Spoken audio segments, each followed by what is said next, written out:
He tossed a $50,000 check across the table like he was tipping a waiter. He told her she was simple. He told her she would be happier being nobody again. He did not even let her finish her sentence.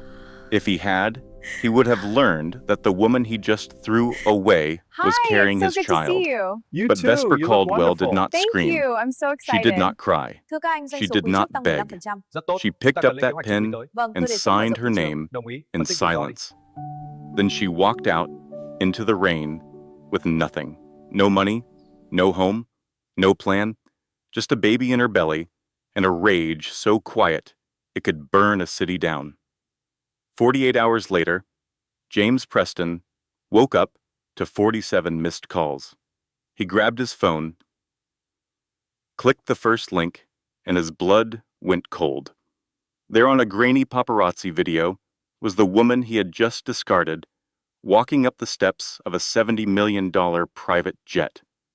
And the man waiting for her at the top of those stairs was a ghost, a billionaire who had not been seen in public for a decade. James did not know it yet, but he had not just signed a divorce decree. He had signed his own destruction. This story is proof that silence is not weakness. It is a weapon. And the people who try to bury you always forget one thing. They are just planting seeds. If you have ever been told you were nothing, stay with me to the very end. This one is going to change how you see yourself. Now, before we begin, if stories like this hit you right in the heart, do me a quick favor. Tap that subscribe button and that little bell right next to it. It takes 1 second, it costs nothing, and it makes sure you never miss a story that might be exactly what you need to hear on a hard day. And if this one moves you, drop a comment. Tell me your story. I read every single one. Let us begin. The conference room at Whitmore and Associates smelled like leather and betrayal. That is not a metaphor. The chairs were Italian calfskin, the kind that cost more than a used car, and the betrayal was sitting at the head of the mahogany table in a bespoke navy suit from Savile Row, checking his Rolex for the third time in 60 seconds. James Preston looked like a man who had already won the lottery and was just waiting for someone to hand him the oversized check. He was 45 years old, handsome in the way that expensive grooming and arrogance can make any man handsome. And he radiated the kind of confidence that comes from never once being told no by anyone who mattered. Next to him sat his lawyer, a sharp-faced man named Gregson, who shuffled a stack of documents with the aggressive precision of a card dealer in a casino where the house always wins. Gregson charged $800 an hour. He was worth every penny if you were the one paying him. If you were on the other side of the table, he was a nightmare in a three-piece suit. And on the other side of the table sat Vesper. She looked small. That was the first thing anyone would notice. She looked small in the oversized leather chair, like a child sitting at the adults' table for the first time. She wore a simple, beige trench coat that had seen better days. Her dark hair was pulled back in a severe bun, exposing a neck that looked too fragile to hold up the weight of what was happening in this room. Her hands were clasped tightly in her lap. But here's what nobody in that room knew. Not James, not Gregson, not the receptionist who had offered her water with pity in her eyes. Nobody knew that Vesper Caldwell was 8 weeks pregnant. She had found out 11 days ago in the bathroom of the apartment she still technically shared with James, though he had not slept there in months. 2 pink lines on a pharmacy test that cost $6.99. She had sat on the cold tile floor and stared at those lines until they blurred, and she had known 2 things simultaneously. The first was that she was carrying a new life.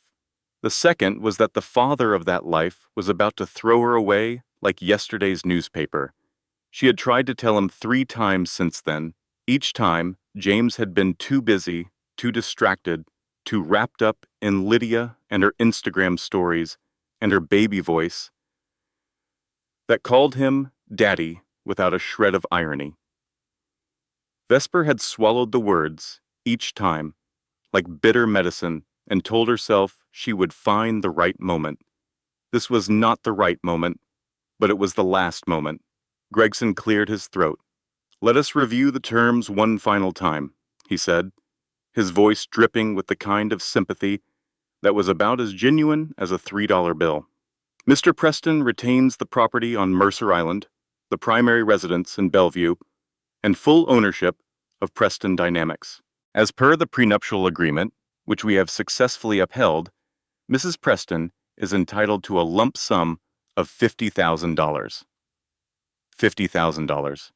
10 years of marriage, 10 years of building his company from the ground up, 10 years of writing the business plans, crafting the pitch decks, staying up until 3 in the morning to rework financial projections while James slept. And her payout was $50,000. That was $5,000 a year, less than minimum wage. In exchange," Gregson continued, "you waive all rights to future alimony, spousal support, and any claims on Mr. Preston's future earnings." He slid a pen across the polished table. It spun like a compass needle and stopped, pointing directly at Vesper. "It is a clean break, Vesper," James said. His voice was smooth and polished, like a stone that had been tumbled in a river of privilege until all the rough edges were gone. There was no trace in that voice of the man who had once promised to love her until death. "Honestly, it is generous given the circumstances." The circumstances were currently sitting in James's car in the parking garage downstairs, scrolling through Instagram and chewing gum. Her name was Lydia Marks. She was 24 years old. She had 160,000 followers and a talent for spending James's money with the enthusiasm of a child in a candy store. With her parents' credit card, she called herself an influencer. The only thing she influenced was James's bank account, and always in the downward direction. Vesper did not look up from the document. The words blurred. Irretrievable breakdown of marriage, waiver of rights, total separation. The language was clinical, designed to strip the emotion out of the most emotional moment of a person's life. Lawyers were good at that. They could describe a stabbing as an unauthorized penetration of the epidermis and bill you $400 for the sentence. She fought. She had to try. "I wrote the business plan that landed your first $10 million contract, James," she said, and her voice was steady, stronger than she expected. "I built the pitch deck for Series B. I worked 80-hour weeks for your company, and you paid me nothing. Not a salary, not equity, not even a thank you." Gregson cut her off with the precision of a surgeon. "The prenuptial agreement is clear, Mrs. Preston.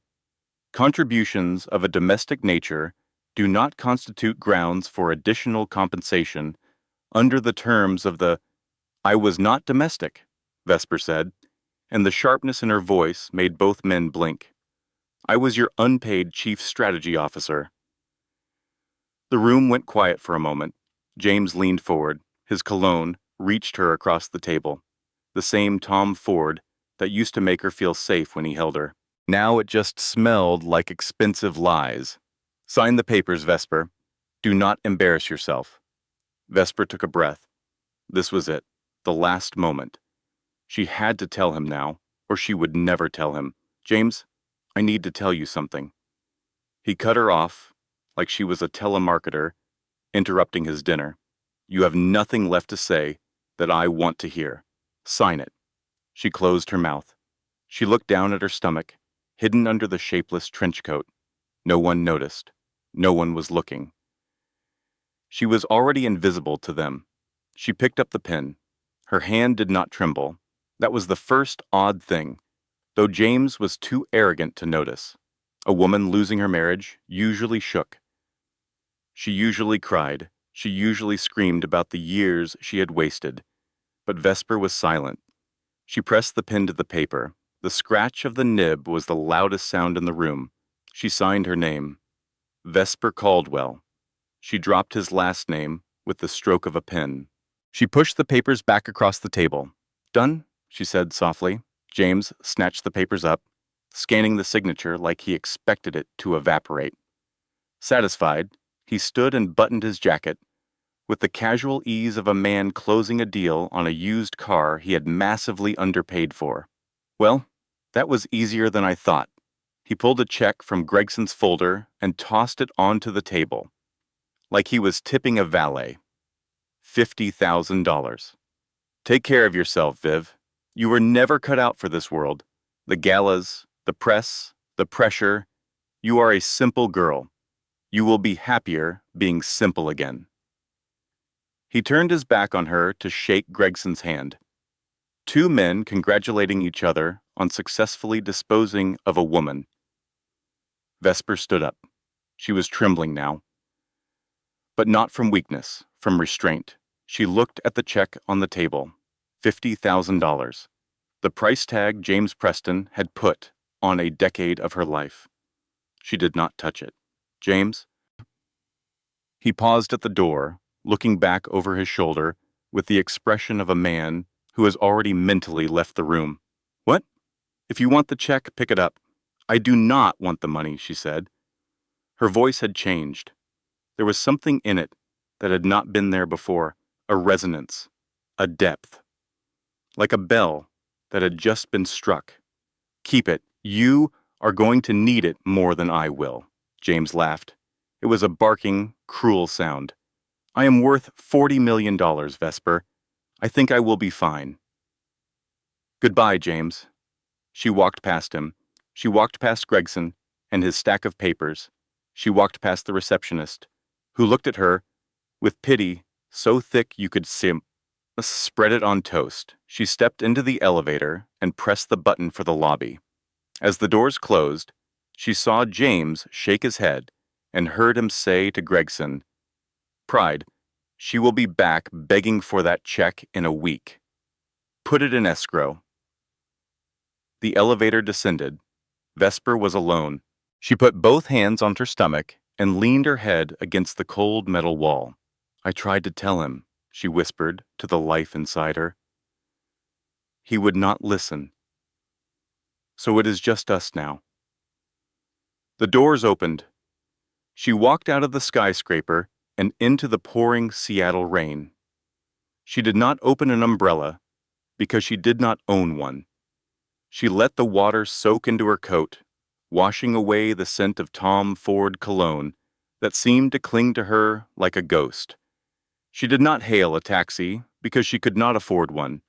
She walked 3 blocks to the bus stop and sat on the cold metal bench and waited for the number 57 to Tacoma. Vesper Caldwell walked out of that building with nothing.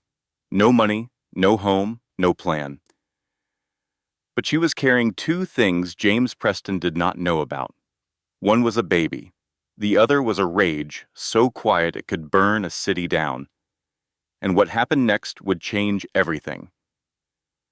But that part of the story starts with a laundromat and ends with a billionaire's jet. Stay with me. The studio apartment in Tacoma was the kind of place that made you wonder if the landlord had ever actually seen the apartment himself, or if he had just described it to a blind contractor over a bad phone connection and hoped for the best. The walls were thin enough that Vesper could hear her neighbor's television, his arguments with his girlfriend, and occasionally, disturbingly, his dental hygiene routine. The carpet was a color that might have once been beige, but had evolved through years of neglect into something closer to existential despair. There was a mattress on the floor, a coffee maker that worked approximately half the time, and a window that looked out onto the parking lot of a tire shop. Rent was $850 a month. That ate through her $50,000 safety net faster than she wanted to think about.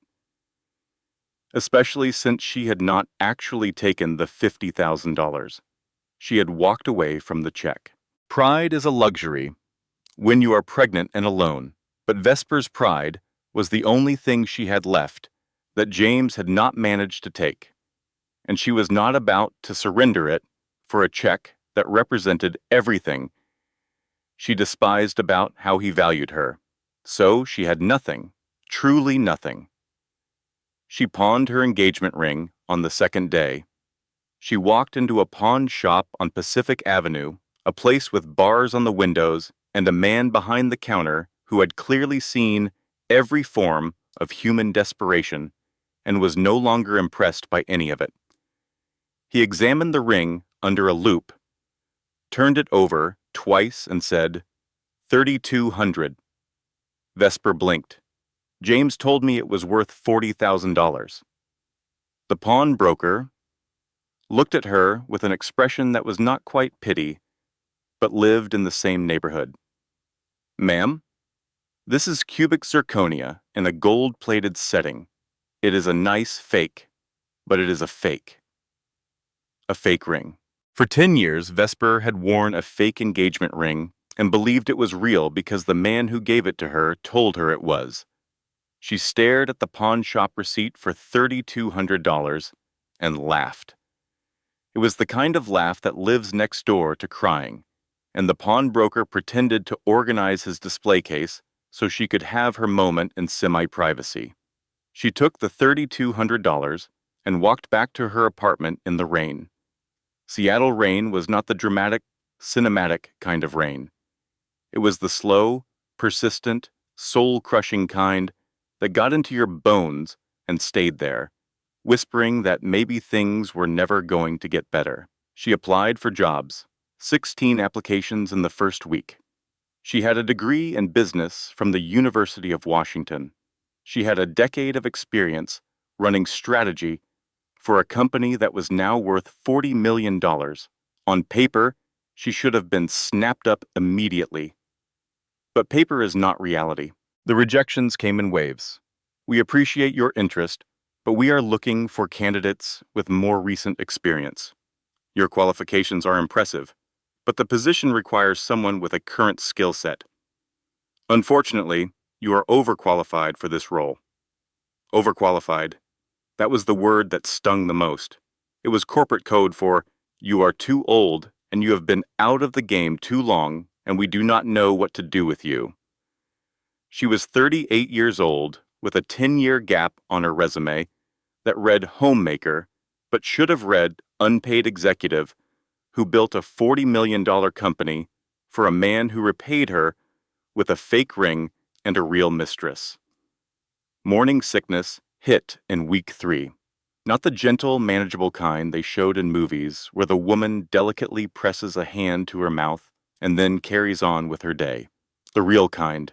The kind where you are on your knees on a bathroom floor at 5 in the morning, gripping the toilet bowl in a studio apartment in Tacoma, and the only thing in your stomach is saltine crackers and tap water, because that is all you can afford. She needed to see a doctor. She knew this. The baby needed prenatal care, vitamins, checkups, but her health insurance had been through James' company, Preston Dynamics, and it had been canceled the day the divorce was finalized. Gregson had seen to that. Clean break, he had called it. Clean for James, maybe.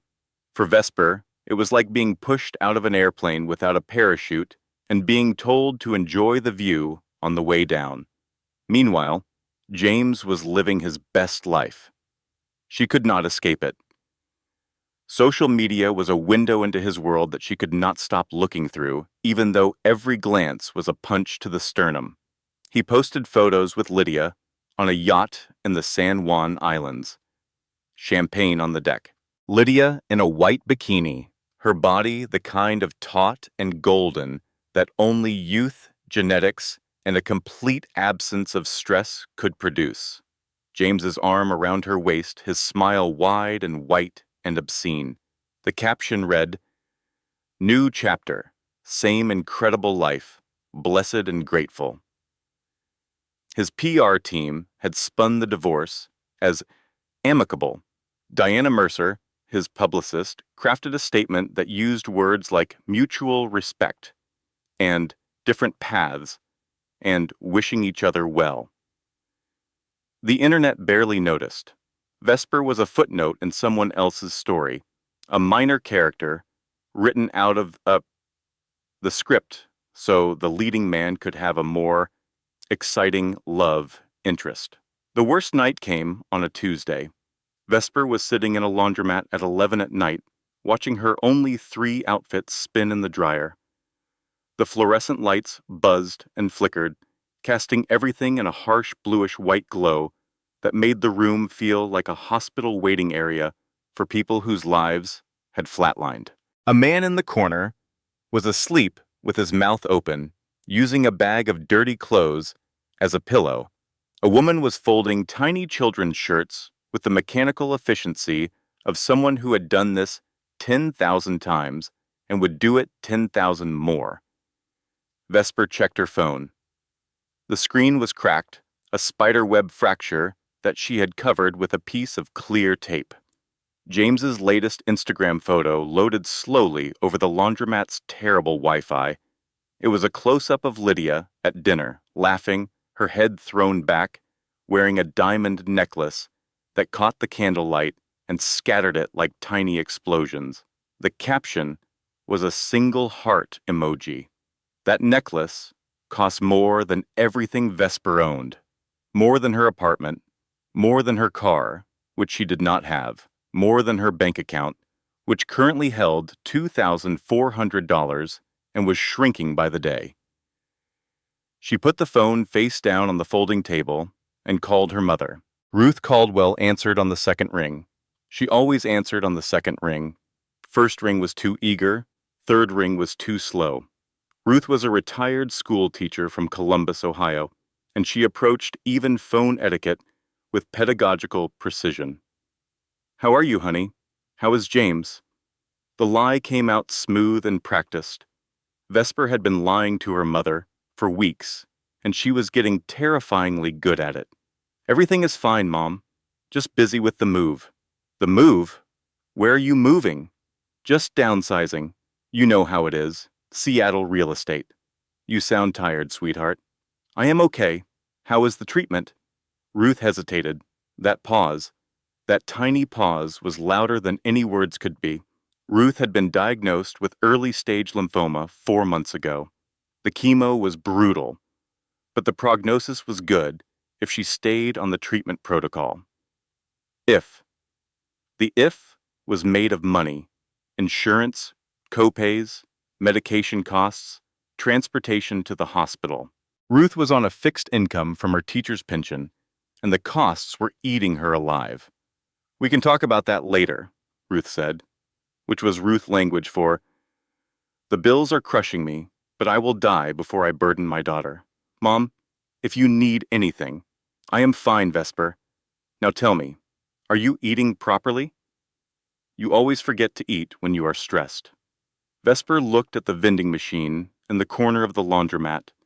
She had eaten a sleeve of saltine crackers and half a banana for dinner. "I ate a big dinner, Mom. Do not worry about me. That is my job, honey. It has been my job since the day you were born. I am not retiring from that one."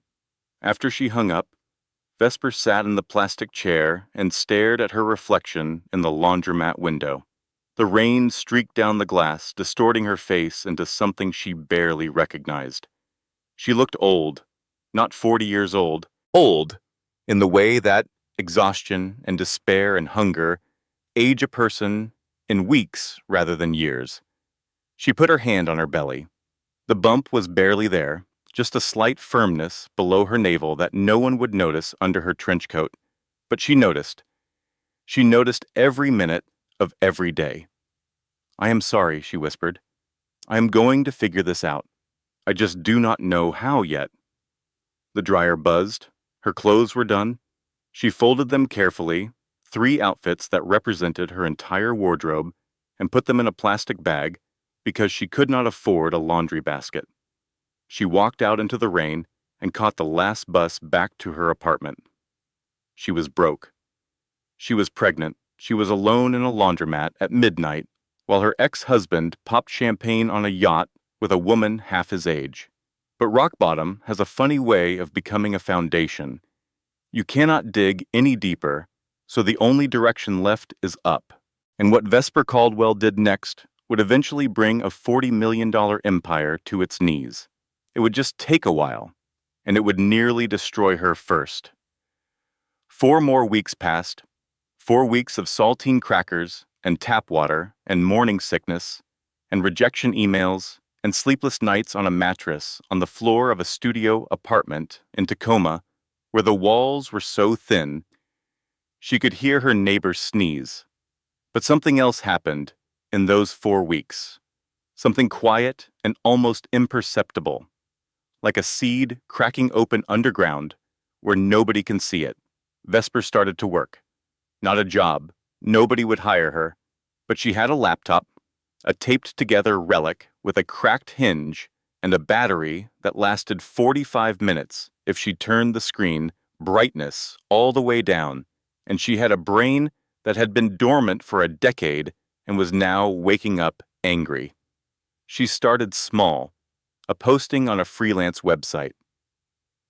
Business strategy consultant, financial modeling, market analysis, pitch deck development, 10 years experience. She priced herself low, embarrassingly low, because she could not afford to be proud about her hourly rate when she was choosing between prenatal vitamins and electricity. Her first client was a woman named Georgia who ran a small candle business out of her garage and needed help writing a business plan to apply for a bank loan. Vesper wrote that plan in 2 days. It was immaculate. Georgia got the loan. Georgia paid Vesper $400 and left a 5-star review that said, "I do not know where this woman has been hiding, but she is a genius." The second client came 3 days later. Then a third. Word spread the way word always spreads, about quality work, slowly at first, then all at once. Within a month, Vesper had 3 regular clients. Small startups, modest fees. She was not getting rich. She was getting by, and getting by when you have been drowning feels like flying. But she needed to see a doctor. She had been putting it off because the free prenatal clinic had a 3-week wait list. And because some small, terrified part of her brain whispered that if she went to the doctor and something was wrong with the baby, she would have to face it. And she was not sure she could face one more bad thing. Her capacity for bad things was full. The tank was empty. She was running on fumes and stubbornness and the ghost of her grandmother's voice saying that Caldwell women do not quit. Week 12. She went. The Southside Community Health Center was wedged between a dollar store and a tax preparation office in a strip mall that had seen better decades. The waiting room smelled like hand sanitizer and anxiety. Plastic chairs lined the walls. A television mounted in the corner played a daytime talk show at a volume that was either too loud or not loud enough, depending on whether you were trying to listen or trying to think. Vesper signed in. Name, address, insurance. She left the insurance line blank. The receptionist looked at the form, looked at Vesper, and said without judgment, "We have a sliding scale program. Based on your income, the visit today will be $12. $12. That was more than a sleeve of crackers, but less than the dignity of knowing her baby was healthy. She paid. The doctor was a woman named Dr. Ramirez, mid-50s, with reading glasses on a chain around her neck and the calm demeanor of someone who had delivered enough bad news to know that the delivery mattered as much as the content. She did the exam. She ran the ultrasound.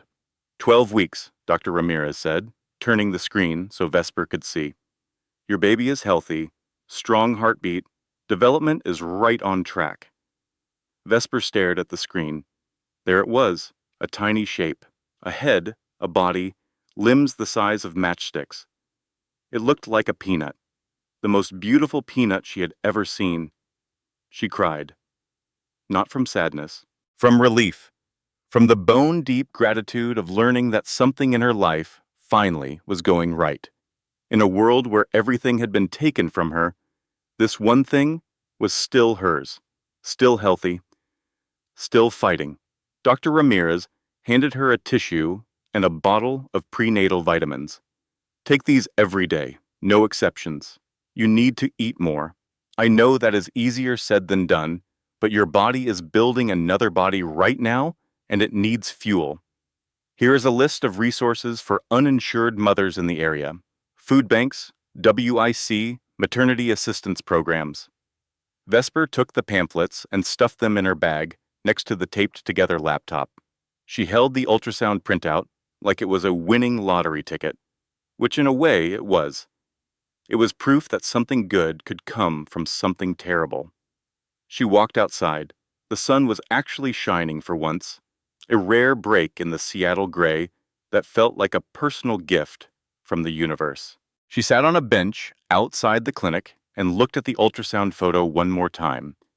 Then she pulled out her phone and did something she had been avoiding for weeks. She called James. She did not call to beg. She did not call to plead. She called because despite everything he had done, despite the cruelty and the abandonment and the fake ring and the 24-year-old mistress, she believed that a father had a right to know that his child existed. Maybe it was naive, maybe it was foolish, but Vesper Caldwell had been raised by Ruth Caldwell, and Ruth Caldwell had taught her that doing the right thing was not optional, even when the other person did not deserve it. James picked up on the fourth ring. She could hear music in the background, a bass line, laughter, the clink of glasses. He was at a party. Of course he was at a party. It was a Tuesday afternoon, and normal people were at work, but James Preston was celebrating the life he had freed himself to live. "What do you want, Vesper? I am busy." "James, I am pregnant." The music seemed to get quieter, though she knew it was just the blood rushing in her ears. "The baby is yours. I found out before the divorce, but you would not let me speak.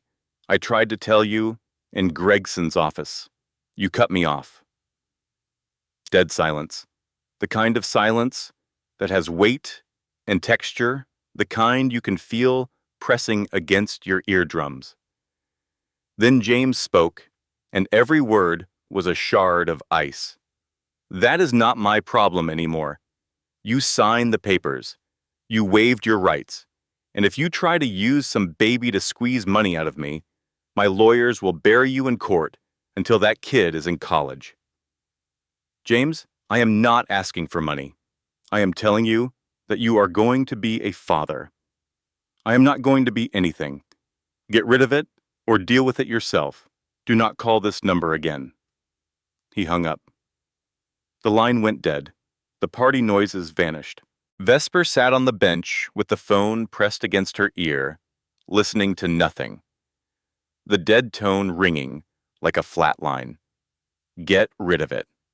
The father of her unborn child just told her to get rid of it, like it was a piece of furniture he did not want, like it was an old coat she should donate, like the life growing inside her was an inconvenience, a problem to be solved with a phone call and a signature, the same way he had solved the problem of being married to her. She put the phone down. She looked at the ultrasound photo in her other hand, the peanut, the matchstick limbs, the strong heartbeat. She folded the photo carefully, precisely, and placed it in her wallet, right next to the pawn shop receipt for the fake engagement ring. The two documents sat side by side. One represented everything James had taken from her. The other represented everything he could never take. She stood up. She did not cry. She had cried in the laundromat. She had cried at the pawn shop. She had cried on the bathroom floor during morning sickness. She was done crying. The tears had been burned out of her by those 4 words, and something else had taken their place. Something cold and mechanical, like an engine turning over after a decade of rust. "Okay," she said to no one and everyone at the same time. "Okay." She walked to the bus stop and sat down to wait. She pulled out her laptop and opened it on her knees. The screen flickered, The battery was at 22%. She had maybe 30 minutes before it died. She did not waste a single one. She opened a browser and typed Preston Dynamics SEC filings. She started reading quarterly reports, annual statements, investor presentations. The language was dense, full of corporate jargon designed to sound impressive, while saying as little as possible. But Vesper had written most of these reports herself, back when she was James's invisible strategist, and she could read between the lines the way a musician reads between the notes. Something was wrong. The numbers did not add up. Revenue was up, but cash flow was down. The European expansion was projected to cost $300 million, but the funding sources were vague. There were references to strategic debt instruments and leveraged asset positions that sounded sophisticated but smelled like smoke. Where there is smoke, there is usually someone cooking the books. The bus came. She got on, laptop still open, scrolling through financial documents while the number 57 lurched through traffic. The driver gave her a look. She did not notice. She was hunting. James Preston told her to get rid of his own baby. He thought that would be the end of the conversation. He had no idea. It was the beginning of his destruction. Because Vesper Caldwell did not just have a baby inside her. She had a decade of strategic brilliance that he had told her was worthless. She had an analytical mind that could tear apart a balance sheet the way a surgeon tears apart a tumor, and she had just found a reason to use all of it. 3 days later, she called Marcus Webb. Marcus was her friend from the University of Washington. They had been study partners in their junior year, pulling all-nighters in the library, fueled by bad coffee and mutual ambition. Marcus was smart, but not brilliant, hardworking, but not gifted. When he was failing his CPA exam for the second time, his confidence shattered, and his money running out, Vesper had tutored him every night for 3 months. Flashcards at midnight, practice problems at 2 in the morning, pep talks at 4. He passed. He got his certification.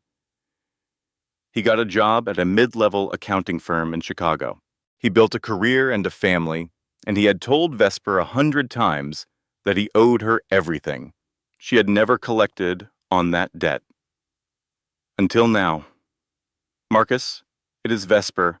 I need a favor. Ves, my God, I heard about the divorce. Are you okay? Where are you? I am fine. I need you to look at some financial filings for me. Preston Dynamics. Something is not right with their numbers. Marcus was quiet for a moment. You want me to look into your ex-husband's company? I want you to look at a publicly traded corporation that appears to be committing securities fraud. That is what you do, right? Forensic accounting? Ves, I do not know if this is a good idea. If James finds out... Marcus, he told me to get rid of our baby. Another silence, longer this time. What? I am pregnant. 12 weeks. He told me to get rid of it, or deal with it, myself. And now I am dealing with it myself. Are you going to help me or not? Marcus took a breath that she could hear across 2 time zones. Send me the filings. I will look tonight. She sent them. Marcus dug in. Nights, weekends, early mornings, before his wife and 2 kids woke up. He used his firm's databases, pulling public records and cross-referencing them with industry benchmarks and regulatory disclosures. He was good at his job. He was methodical and careful and precisely the kind of person you wanted looking at numbers that someone else was trying to hide. What he found made his hands shake. He called Vesper on a Tuesday night. She was sitting on her mattress, eating ramen, 5 months pregnant now, and wrapped in a blanket because she kept the thermostat at 62 degrees to save on the electric bill. Ves, this is bad. How bad? Preston Dynamics is a house of cards. James has been cooking the books for at least 3 years. The European expansion is not funded by organic revenue. It is funded by leveraged debt that he has been hiding in a fake subsidiary. There is a shell company called Meridian Solutions that exists only on paper. No employees, no office, no revenue. It is just a bucket where James dumps losses so they do not show up on the quarterly reports. Vesper closed her eyes. What else? He took a second mortgage on the Mercer Island property. But here's the thing, the property is listed as a company asset, not a personal asset. He used the company's property as collateral for a personal loan, $200,000. The money went to a jewelry store. He bought a diamond necklace. The necklace. The one Lydia was wearing in the Instagram photo. The one that sparkled like tiny explosion in the candlelight, while Vesper sat in a laundromat counting quarters. He bought his girlfriend a necklace with company money. With pension fund money, the institutional investors on his board, the pension funds, they have no idea their money is being used to finance his girlfriend's jewelry collection. If this comes out, it is not just embarrassing. It is criminal. Securities fraud, embezzlement, wire fraud if any of it crossed state lines, which it did. Vesper sat in the silence of her apartment. The ramen was getting too cold. The baby moved, a gentle, rolling sensation that she had started feeling 2 weeks ago. Not a kick yet. More like a wave, like the baby was turning over in its sleep, dreaming whatever babies dream about when they do not yet know how cruel the world can be put in. She was holding a bomb, a 30-page forensic analysis that could blow James Preston's empire to pieces. The question was, what to do with it? The answer came to her not in a flash of inspiration, but in a slow, tired realization. She did not want revenge. She did not want to destroy James for the sake of destruction. She wanted 3 things: child support, so her baby could eat, her mother's medical bills covered so Ruth could fight the lymphoma without choosing between chemo and groceries, and a formal acknowledgement that James Preston was the father of this child. That was it. 3 things. 3 completely reasonable things that any decent man would have offered voluntarily. But James was not a decent man, so Vesper would have to negotiate. She drafted a letter. She wrote it in the careful, measured language of someone who had spent a decade writing corporate communications for a man who took all the credit. She addressed it to Gregson. She laid out what she knew without revealing how she knew it. She offered a deal: proper child support and medical coverage for her and the baby, her mother's lymphoma treatment funded, a signed acknowledgement of paternity. In exchange, silence, no press, no SEC complaint, no public exposure. She read it 3 times. She revised it twice. She sent it. Then she did something she had not done in months. She went shopping. Not real shopping. Thrift store shopping. She walked into a Goodwill on South Tacoma Way and found a small stuffed bear with a bow tie and a slightly crooked eye. It cost $1.50. She brought it home and put it on the pillow next to her head. "I think we are going to be okay," she told her belly. "Mama made a deal. She is being reasonable. He will see the logic. Everyone walks away quiet. Everyone is fine." She fell asleep with her hand on her stomach, feeling the gentle waves of her baby moving, and for the first time in months, she did not set an alarm because she did not have to be afraid of tomorrow. She should have been. Vesper thought she was being reasonable. She thought James would see the logic, cut a deal, and everyone would walk away quietly. She had no idea that she had just poked a rattlesnake, and rattlesnakes do not negotiate. They strike. Gregson read the letter twice. Then he picked up the phone and called James. "We have a problem." James was on his yacht when the call came in. Lydia was sunbathing on the deck, her skin oiled and glistening. An influencer in her natural habitat. James had a glass of scotch in one hand and a cigar in the other, looking like a man in a cologne advertisement, all surface and no substance. What kind of problem? Your ex-wife knows about the Meridian subsidiary. The scotch glass stopped halfway to James's mouth. That is not possible. She does not have access to those files. She does not need access to the files. She has a forensic accountant, someone who can read the public filings and figure out what is behind them. She is offering a deal: child support, medical coverage, paternity acknowledgement, and her mother's cancer treatment. In exchange, she keeps quiet. She is bluffing. She is not bluffing, James. Her letter references specific transactions: the Mercer Island second mortgage, the jewelry purchase she knows. James put the scotch down. His hand was steady, but his jaw was tight, the muscles working under the skin like he was chewing on something bitter. How much does she want? She is not asking for a lump sum. She is asking for child support, medical insurance, and her mother's medical bills. It is remarkably reasonable, actually. If you want my professional opinion, I do not want your professional opinion. I want her destroyed. Gregson paused. James, if we can settle this quietly. Quietly, she threatened me. The woman I gave 10 years of my life to, the woman I gave $50,000 to, the woman who could not even manage to be a proper wife. She is threatening me. She has some accountant digging through my company, and she thinks she can extort me? It is not extortion. She is offering to keep quiet in exchange for basic child support. Any family court judge in the country would. I do not care what a family court judge would do. I care about what I am going to do. And what I am going to do is make sure she never opens her mouth again. Find Carl Whitley. Gregson went quiet. He knew that name. Everyone in Seattle's legal community knew that name. Carl Whitley was a private investigator whose methods lived in the gray area between legal and criminal.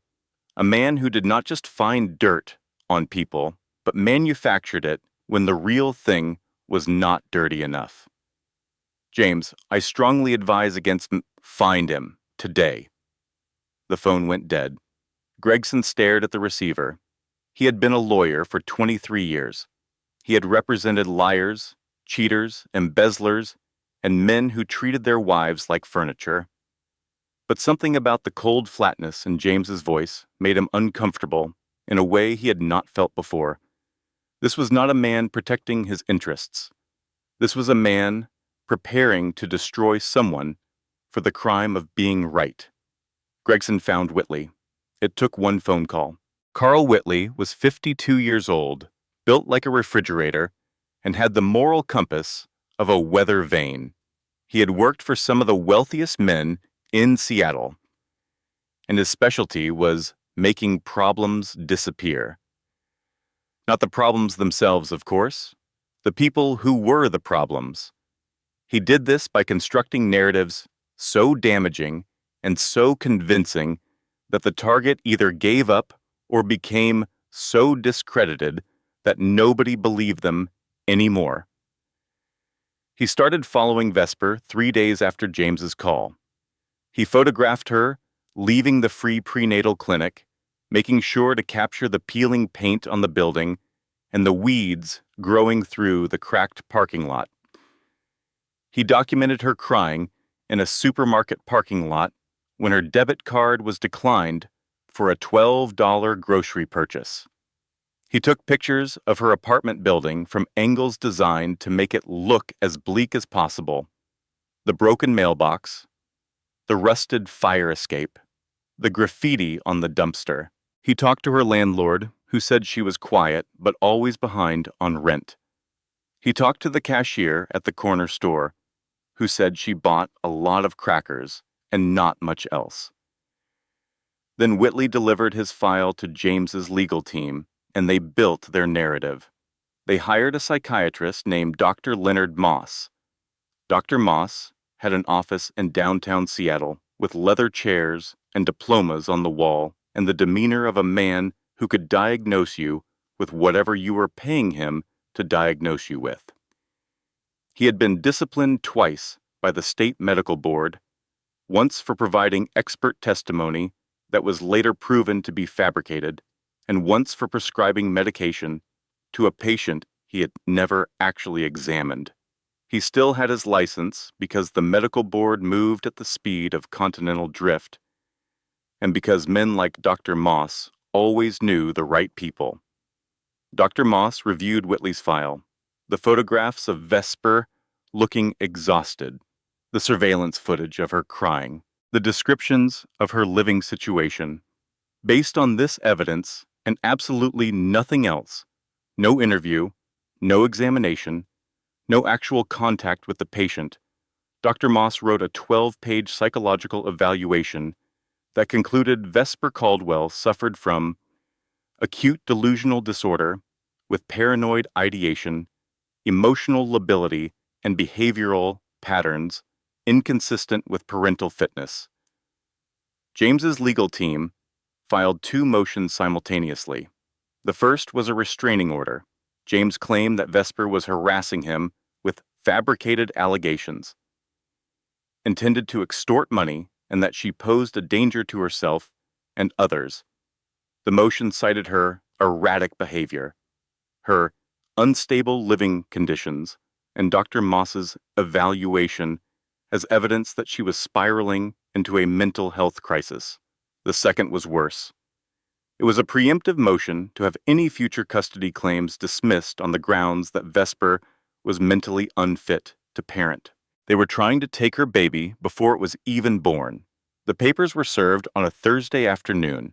Vesper was sitting in the waiting room of the prenatal clinic for her 16-week checkup.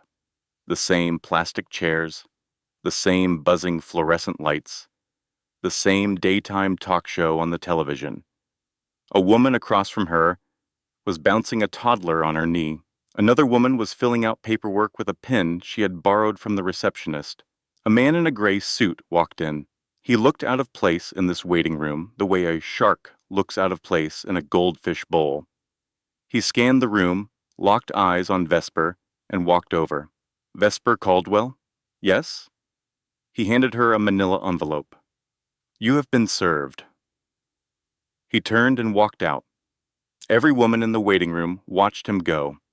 The receptionist shook her head slowly. She had seen this before.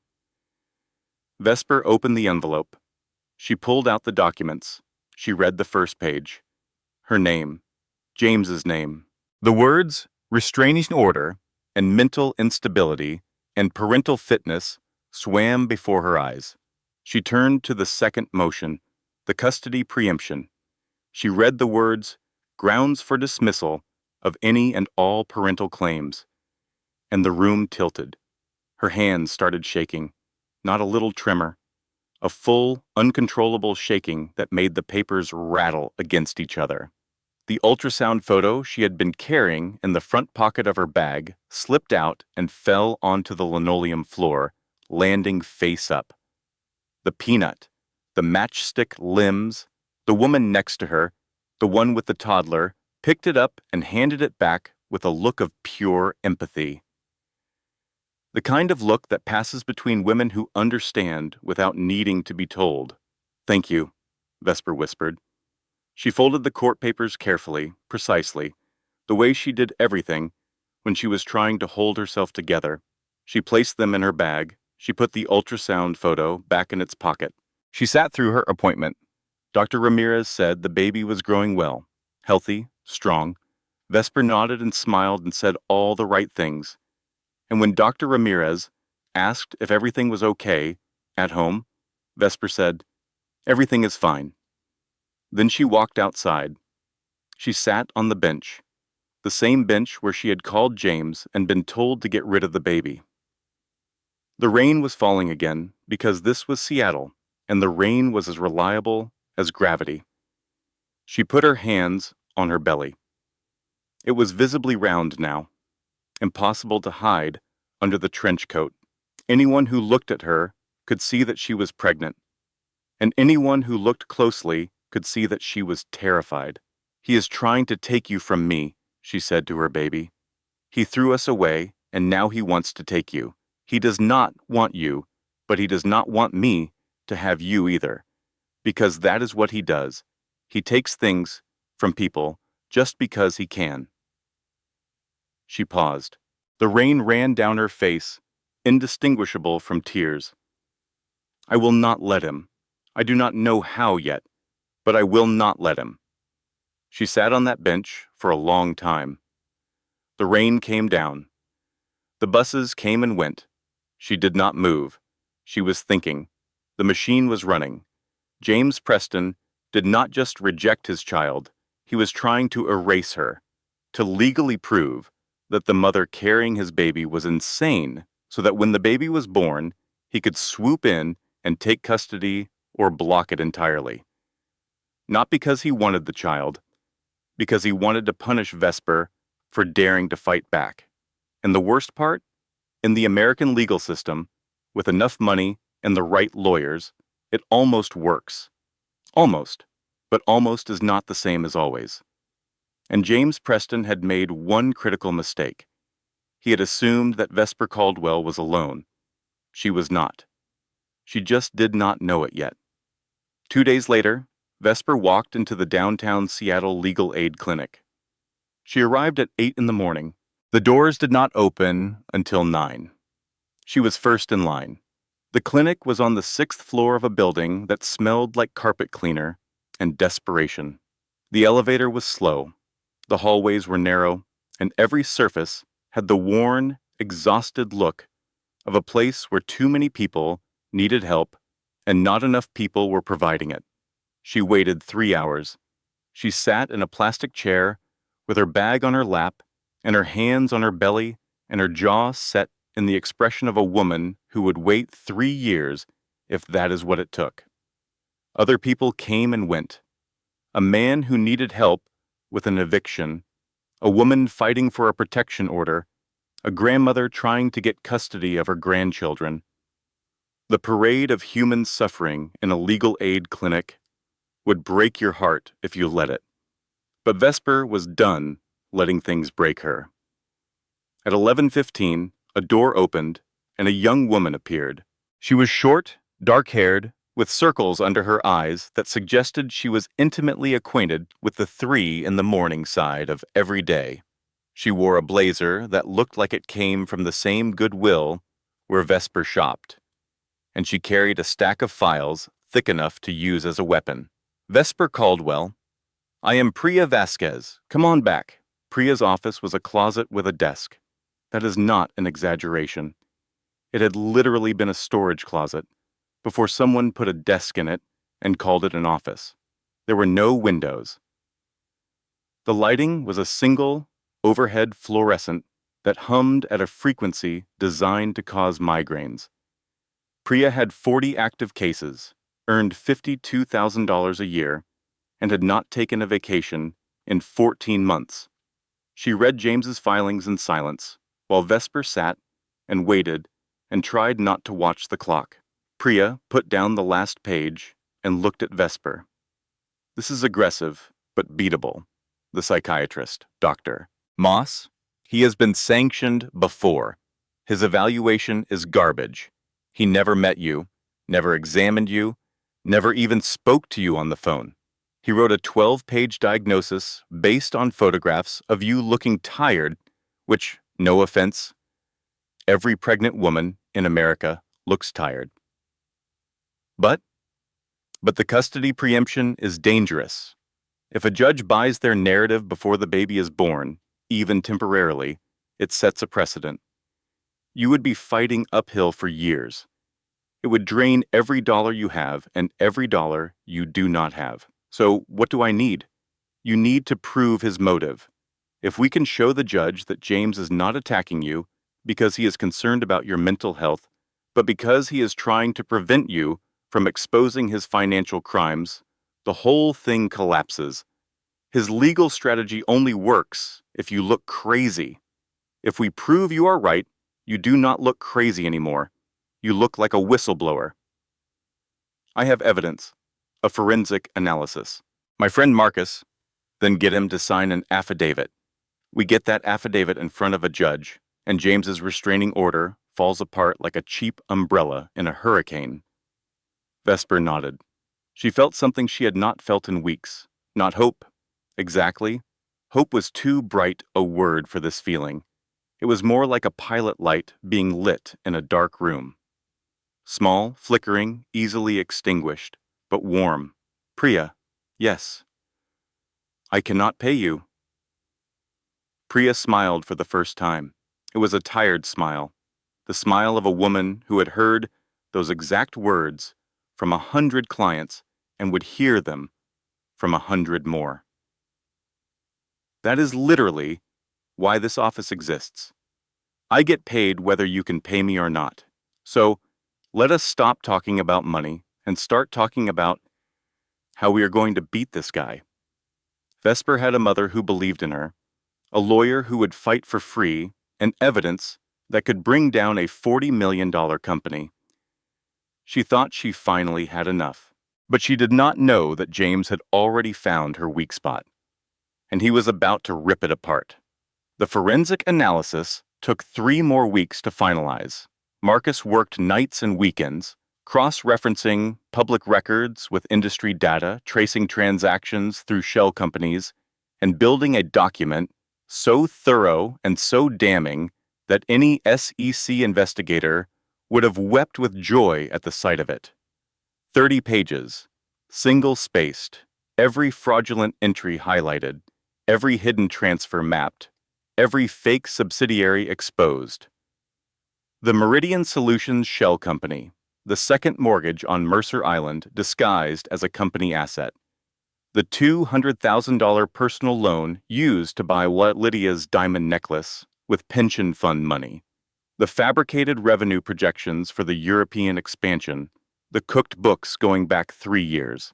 Marcus called Vesper on a Thursday night to review the final document.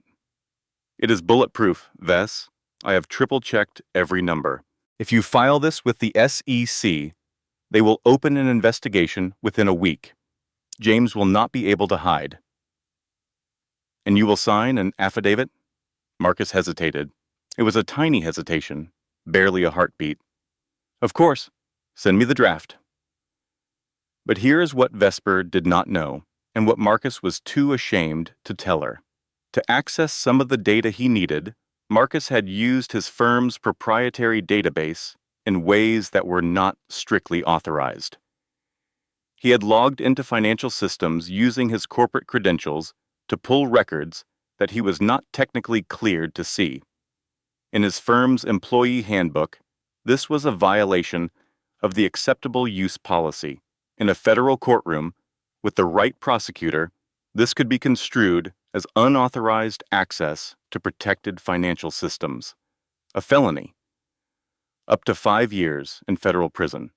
Marcus told himself it was a gray area. He told himself it was for a good cause.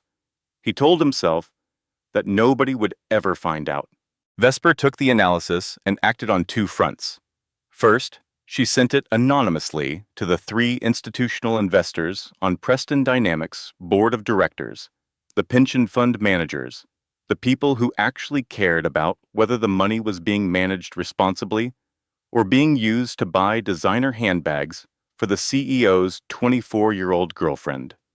She used a secure email account, a disposable address, and she sent the 30-page analysis without a cover letter. The numbers spoke for themselves. Second, she filed a formal whistleblower complaint with the Securities and Exchange Commission. This was not a casual email. This was a legal filing, documented and time-stamped, alleging securities fraud, embezzlement, and misuse of corporate assets by the CEO of Preston Dynamics.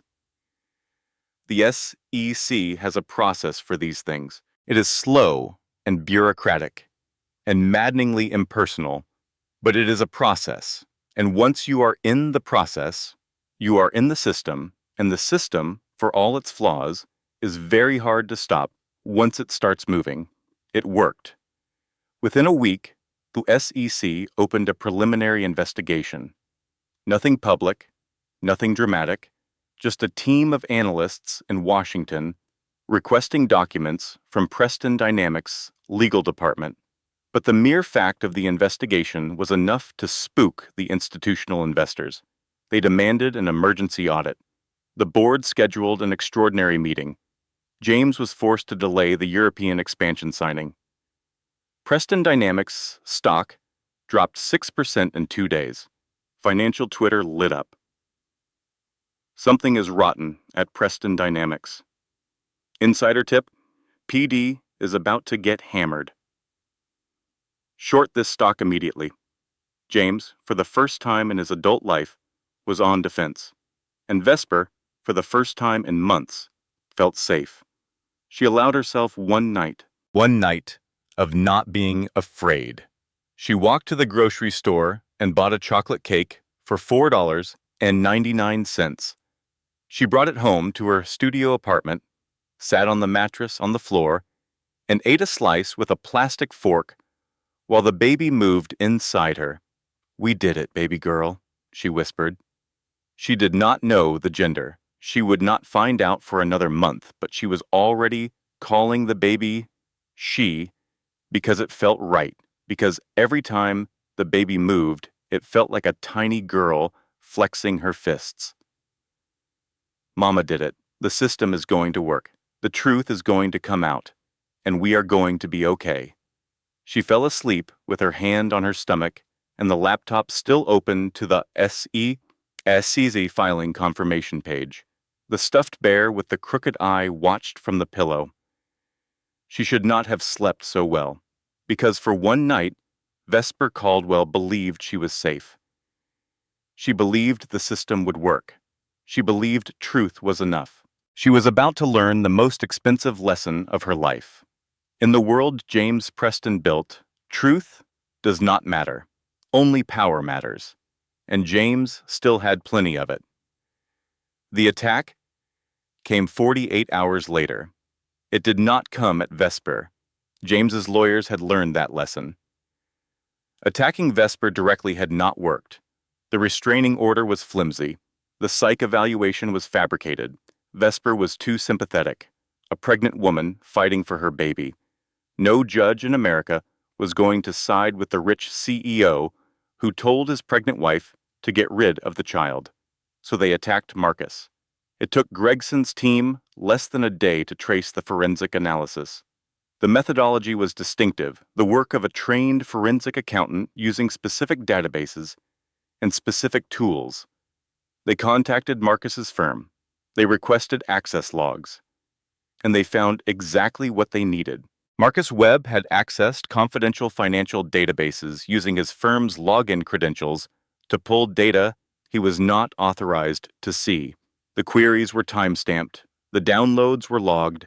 The trail was clean and clear and damning. Gregson made the call himself. He did not delegate this one. Some threats are too important to outsource. "Mr. Webb, my name is David Gregson. I represent James Preston and Preston Dynamics. I am calling to inform you that we have evidence that you accessed protected financial systems without authorization in connection with a fraudulent forensic analysis commissioned by Vesper Caldwell."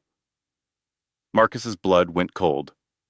The penalties for unauthorized access to protected financial systems under federal law include up to 5 years imprisonment and fines of up to $250,000. We also have grounds to file a civil suit against you and your firm for breach of fiduciary duty and tortious interference. I was using publicly available, Mr. Webb. We have the access logs. We know which databases you used. We know when you accessed them. We know what you downloaded. This is not a negotiation. This is a notification. Marcus sat at his desk in his Chicago office, staring at a photograph of his wife and 2 children. Emma, who had just started kindergarten. Nathan, who was 3 and still slept with a stuffed dinosaur. His wife Sarah, who worked part-time at a library because they could not afford daycare for both kids. "What do you want?" Marcus whispered. "We want you to sign an affidavit stating that the forensic analysis was produced using falsified data provided by Vesper Caldwell. That she coerced you into producing a fraudulent report, that you were an unwitting participant in her scheme to extort money from her ex-husband. That is not true. Truth is a luxury, Mr. Webb, one that men with children in kindergarten cannot always afford. Sign the affidavit and the criminal referral disappears. Refuse, and we file with the FBI tomorrow morning. Marcus stared at the phone for a long time after Gregson hung up. He looked at the photograph of his children. He looked at the forensic analysis on his screen. He looked at the ceiling and the walls and the door, as if searching for an exit that did not exist. Then he called Vesper. It was midnight. She answered on the first ring because pregnant women in crisis do not sleep deeply, and the phone was never far from her hand. Ves? His voice was cracked. She knew that sound. It was the sound of a man who had already made his decision and hated himself for it. Marcus, what happened? They found the database access. They know I used my firm's credentials to pull the data. It is a federal charge, Ves. Unauthorized access, up to 5 years. Marcus, you did not do anything wrong. The data was, I accessed systems I was not authorized to access. You know I did, and they know it. They have everything. The timestamps, the downloads, everything. We can fight it. Priya says, I have 2 kids, Vesper. Emma just started kindergarten. She comes home every day and tells me about the letter of the day and the song she learned and the friend she made who has the same shoes as her. I cannot go to prison. I cannot be the father who went to prison. Long pause, the kind of pause that stretches like a rubber band until it snaps. I am sorry, Ves. I signed their affidavit this morning. Marcus, I told them you gave me falsified data. I told them you coerced me into producing a fraudulent report. That is a lie. I know. You know what this means for me? I know what it means, and I am sorry. I am so sorry. But I have my own family to protect, and I cannot. I just cannot. He was crying. She could hear it. The wet, ragged breathing of a man being pulled apart by his own weakness. Marcus, I understand. You do? No. But I am saying it because I do not have the energy to hate you right now. She hung up. Vesper sat in the dark apartment. The chocolate cake from 2 nights ago was still on the counter, half eaten, the frosting hardening. The laptop screen glowed with the SEC filing confirmation, which was now worthless because her only witness had just testified that she was a liar. The dominoes fell fast. Without Marcus's corroborating testimony, the SEC investigation stalled. The agency did not have the resources to pursue a case where the primary evidence had been recanted by the person who produced it. The investigation was not closed, but it was shelved, which in government language means the same thing. James's lawyers moved next. They filed a defamation suit against Vesper personally. $10 million. The suit alleged that Vesper had fabricated financial data and disseminated it to investors and government agencies with the intent to damage James Preston's reputation and business. $10 million. Vesper had $3,800 in her bank account. And then the final blow. The restraining order hearing was moved up. It was now scheduled for the following week. Vesper would have to appear in court, 7 months pregnant, and defend herself against the accusation that she was mentally unstable, with her only evidence now officially deemed fraudulent by her own witness. She sat on the floor of her apartment. The baby was awake, moving, turning.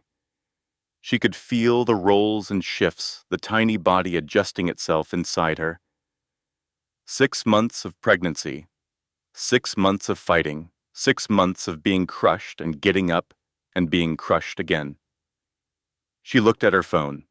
James's number was still in her contacts. She had never deleted it. Some part of her had held on to it the way you hold on to a fire extinguisher, not because you want to use it, but because you know you might have to. She picked up the phone. She started dialing. Maybe if she called him, maybe if she begged, maybe if she said she was sorry, she was wrong. She made it all up. Please just drop the lawsuits. Please just let her keep the baby. Maybe surrender was not weakness. Maybe it was just survival.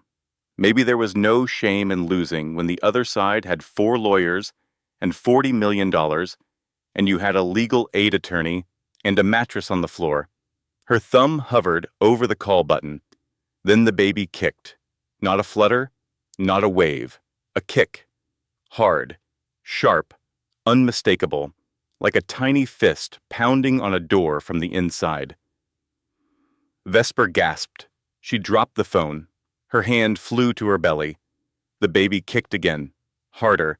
A second kick, then a third, like the baby was saying something in the only language she knew, a language of movement and urgency and refusal. I am here, Mom.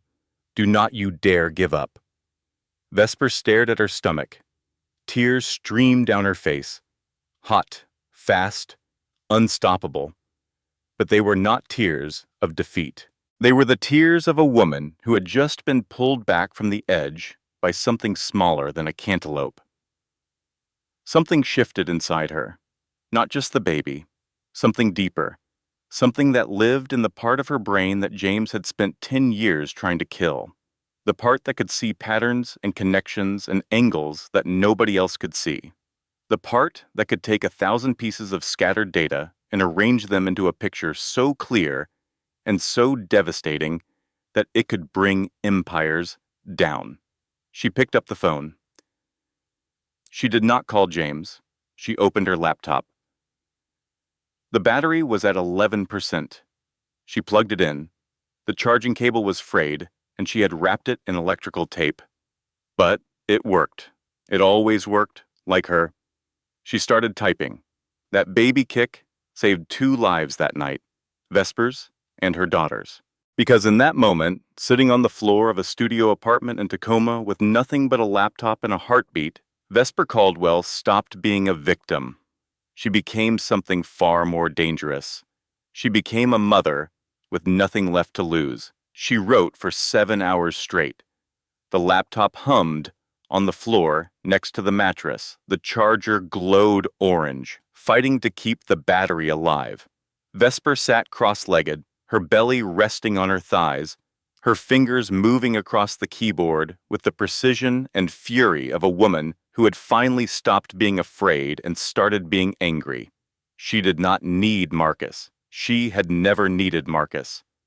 What she needed Marcus for was corroboration, a second pair of expert eyes to validate what she already knew. But the analysis itself, the real work, that had always been hers. Marcus had used fancy databases and proprietary tools, but Vesper had something more powerful. She had 10 years of institutional knowledge. She had sat in the room when James made the decisions. She had written the reports that disguised those decisions. She knew where every body was buried because she had dug most of the graves herself, and now she was going to dig them all back up. She started from scratch. No databases, no proprietary tools, nothing that could be challenged on procedural grounds. She used only publicly available information, SEC filings, annual reports, quarterly earnings calls, which were recorded and transcribed and available on Preston Dynamics' own investor relations page, county property records, which were public, corporate registration documents for Meridian Solutions, which were filed with the state of Delaware and available online for a search fee of $2. She cross-referenced revenue claims against industry benchmarks. She mapped the cash flow discrepancies quarter by quarter. She identified the exact moment 3 years ago, when the numbers stopped making sense, when revenue kept climbing, but cash reserves kept shrinking, when the company started borrowing from its future to pay for its present. She found the Mercer Island property transfer. It was in the county recorder's database. James had transferred the property from his personal name into Preston Dynamics corporate holdings 2 years ago, which meant it was now a company asset. 6 months later, he took a second mortgage against that asset, a personal loan for $200,000 routed through a bank in the Cayman Islands. The money trail was not hard to follow if you knew what you were looking for, and Vesper knew what she was looking for because she had been the one who set up the original corporate banking structure a decade ago. She found the Meridian Solutions Shell Company, incorporated in Delaware, which required minimal disclosure. No employees, no revenue, no physical address, just a name on a piece of paper and a bank account that received regular transfers from Preston Dynamics' operating fund. Those transfers were labeled research and development consulting fees in the quarterly reports. But Meridian Solutions did not do research. Meridian Solutions did not do anything. It was a bucket, a place to dump losses so they did not show up where investors could see them. By 4 a.m, she had rebuilt the entire analysis without using a single piece of data that could be challenged. Every source was public. Every calculation was verifiable. Every conclusion was logical, inevitable, and devastating. By 6 a.m, she had written 5,000 words of narrative, explaining what the numbers meant, not in the dry technical language of an accounting report, in plain English, the kind of language that a journalist could understand, the kind of language that a Twitter user could retweet, the kind of language that a mother sitting in her living room could read and say, "Oh my God, this man stole from pension funds to buy his girlfriend a necklace." She titled it "The Numbers Do Not Lie," an open letter to the board of Preston Dynamics. She read it one final time. She checked every number. She verified every source. She fixed 2 typos. Then she published it on Medium at 6 a.m. on a Tuesday. She closed her laptop, lay back on the mattress, and slept for 2 hours. The baby slept too, or at least stopped kicking, which Vesper chose to interpret as approval. She woke up to chaos. Her phone, the cracked ancient thing with the tape on the screen, was buzzing like a broken alarm clock. She had 17 notifications, which was 16 more than she usually got in a day. She opened her browser. The Medium article had views, a lot of views. By noon, it was on the front page of Hacker News, a community of tech professionals and finance nerds who loved nothing more than a well-researched takedown of corporate fraud. By 3 p.m, former Wall Street analysts were independently verifying her numbers on Twitter, running their own calculations, and arriving at the same conclusions. By 6 p.m, Bloomberg published a story with the headline, "Anonymous Whistleblower Alleges Systematic Fraud at Preston Dynamics. The numbers are damning." By midnight, the article had 2 million views. The comments section was a war zone of support. This woman rebuilt a forensic analysis using only public data. While pregnant, while broke, while being sued, somebody give her a medal. I just ran the cash flow numbers independently. She is right. Preston Dynamics is a ticking bomb. Short PD immediately. This company is going to zero. Who is Vesper Caldwell? Because I want to hire her. But the most important reader was not on Twitter or Hacker News or Bloomberg. The most important reader was sitting in a 1-bedroom apartment in Belltown, Seattle, drinking wine and reading the article on her phone with an expression that moved from surprise to recognition to cold, calculating fury. Diana Mercer had been James Preston's publicist for 4 years. She was good at her job. She was possibly the best crisis communications specialist in the Pacific Northwest, a woman who could take a catastrophe and spin it into an opportunity, who could make a guilty man look sympathetic and a sympathetic woman look crazy. She had done it for James more times than she could count. But 3 months ago, James had stopped paying her. She did not realize it at first. The January payment was late, but payments were sometimes late. The February payment did not come at all. She sent invoices. She sent reminders. She sent firm but professional emails that said things like, "Per our agreement," and "Please remit at your earliest convenience." She was ignored. Then last week, while looking for a signed contract in James's office, a contract she needed to prove to her own accountant that the money was owed, she found a receipt in his desk drawer. A purchase from an Hermes boutique on Madison Avenue. $45,000. A Birkin bag. For Lydia. Diana did the math. Her January, February, and March salary totaled $42,000. James had taken the money that was supposed to pay his publicist and used it to buy his girlfriend a handbag. He had not even bothered to hide the receipt. Diana Mercer was not a good person. She was not motivated by justice or empathy or moral outrage.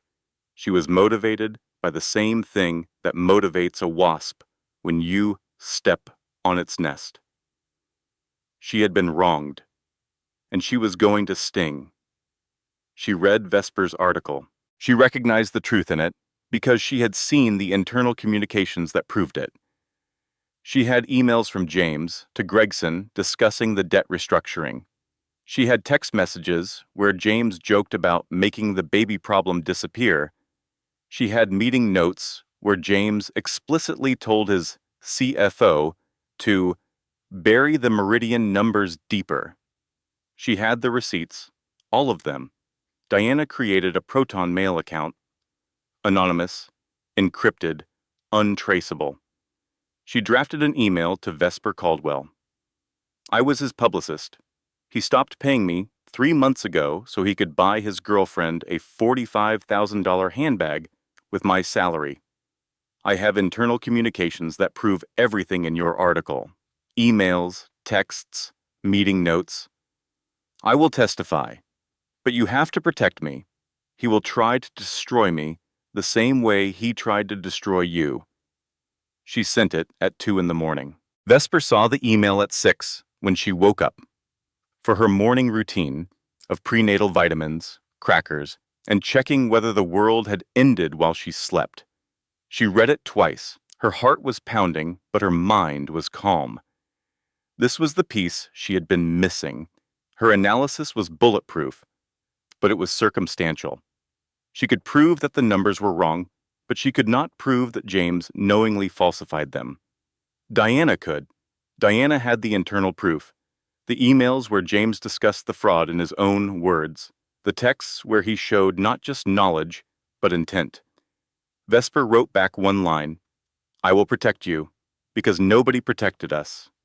Diana read the reply and smiled. It was not a warm smile. It was the smile of a woman who had just formed an alliance based not on friendship, but on a shared enemy, and shared enemies make for the strongest alliances in the world. James Preston spent millions trying to silence one woman. He forgot about the other woman he was screwing over, the one who had copies of every email he ever sent. And Diana Mercer was not just angry, she was the most dangerous kind of angry. She was an angry woman who knew where all the receipts were. Literally. Vesper had the truth. She had the numbers. She had a witness from inside the enemy camp. But she did not have power. Truth without power is just noise.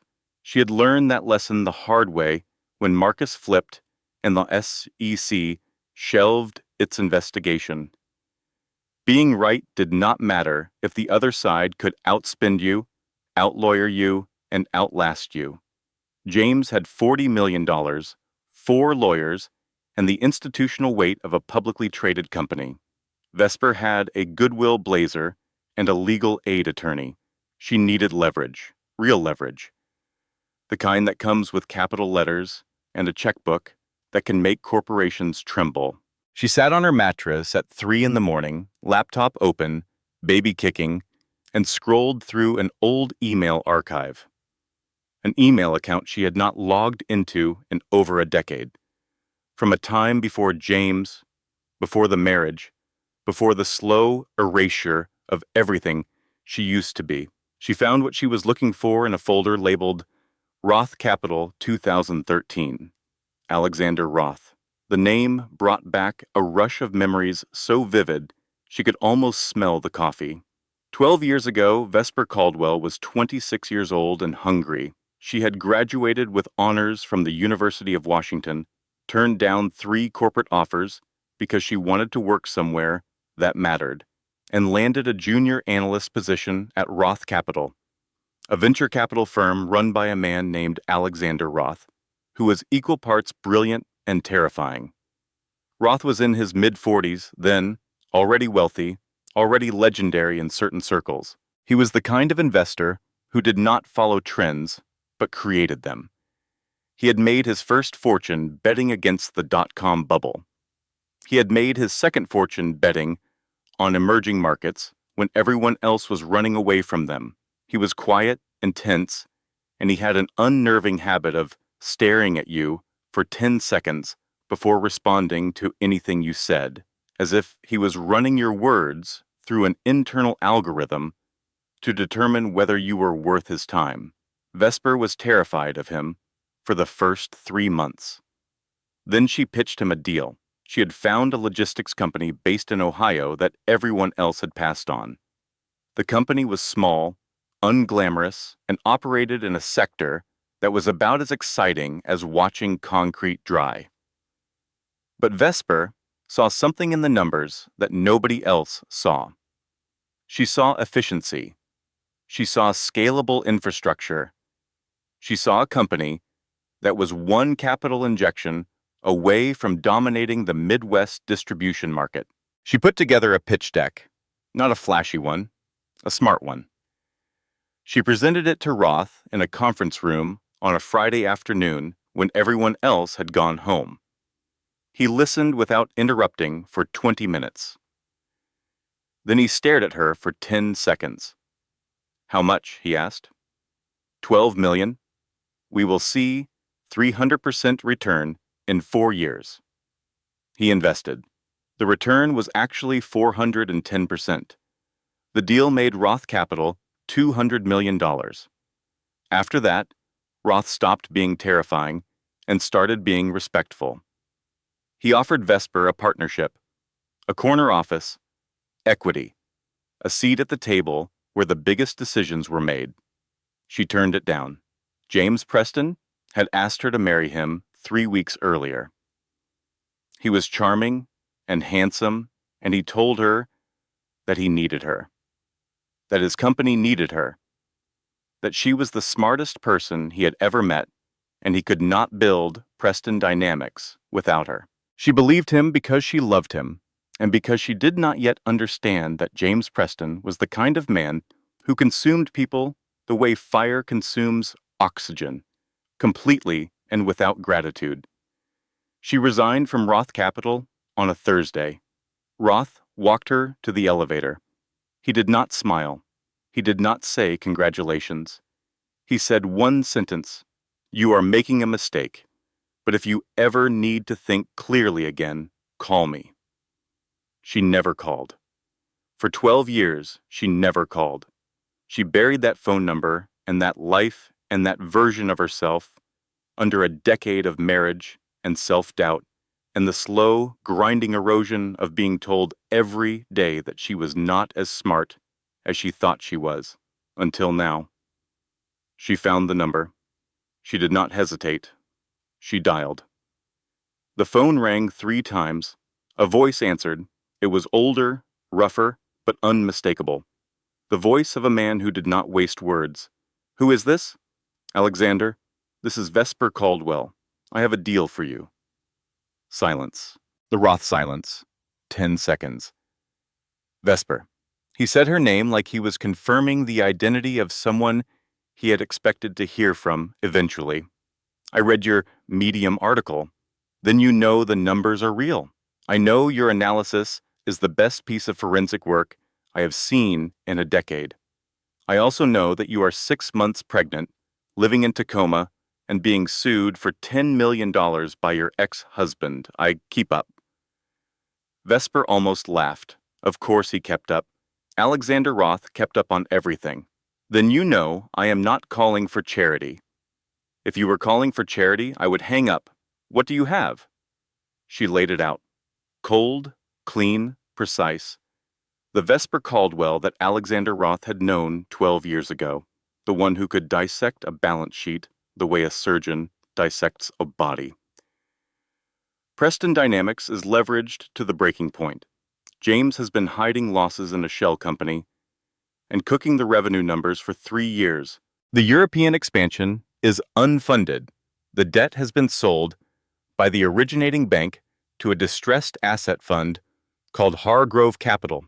Current market price is approximately 60 cents on the dollar, meaning the debt is available for purchase. If your firm buys it, you own the leverage. You call the loan. James cannot pay. You force a restructuring. New management, new board, new strategy. The company's fundamentals are actually strong underneath the fraud.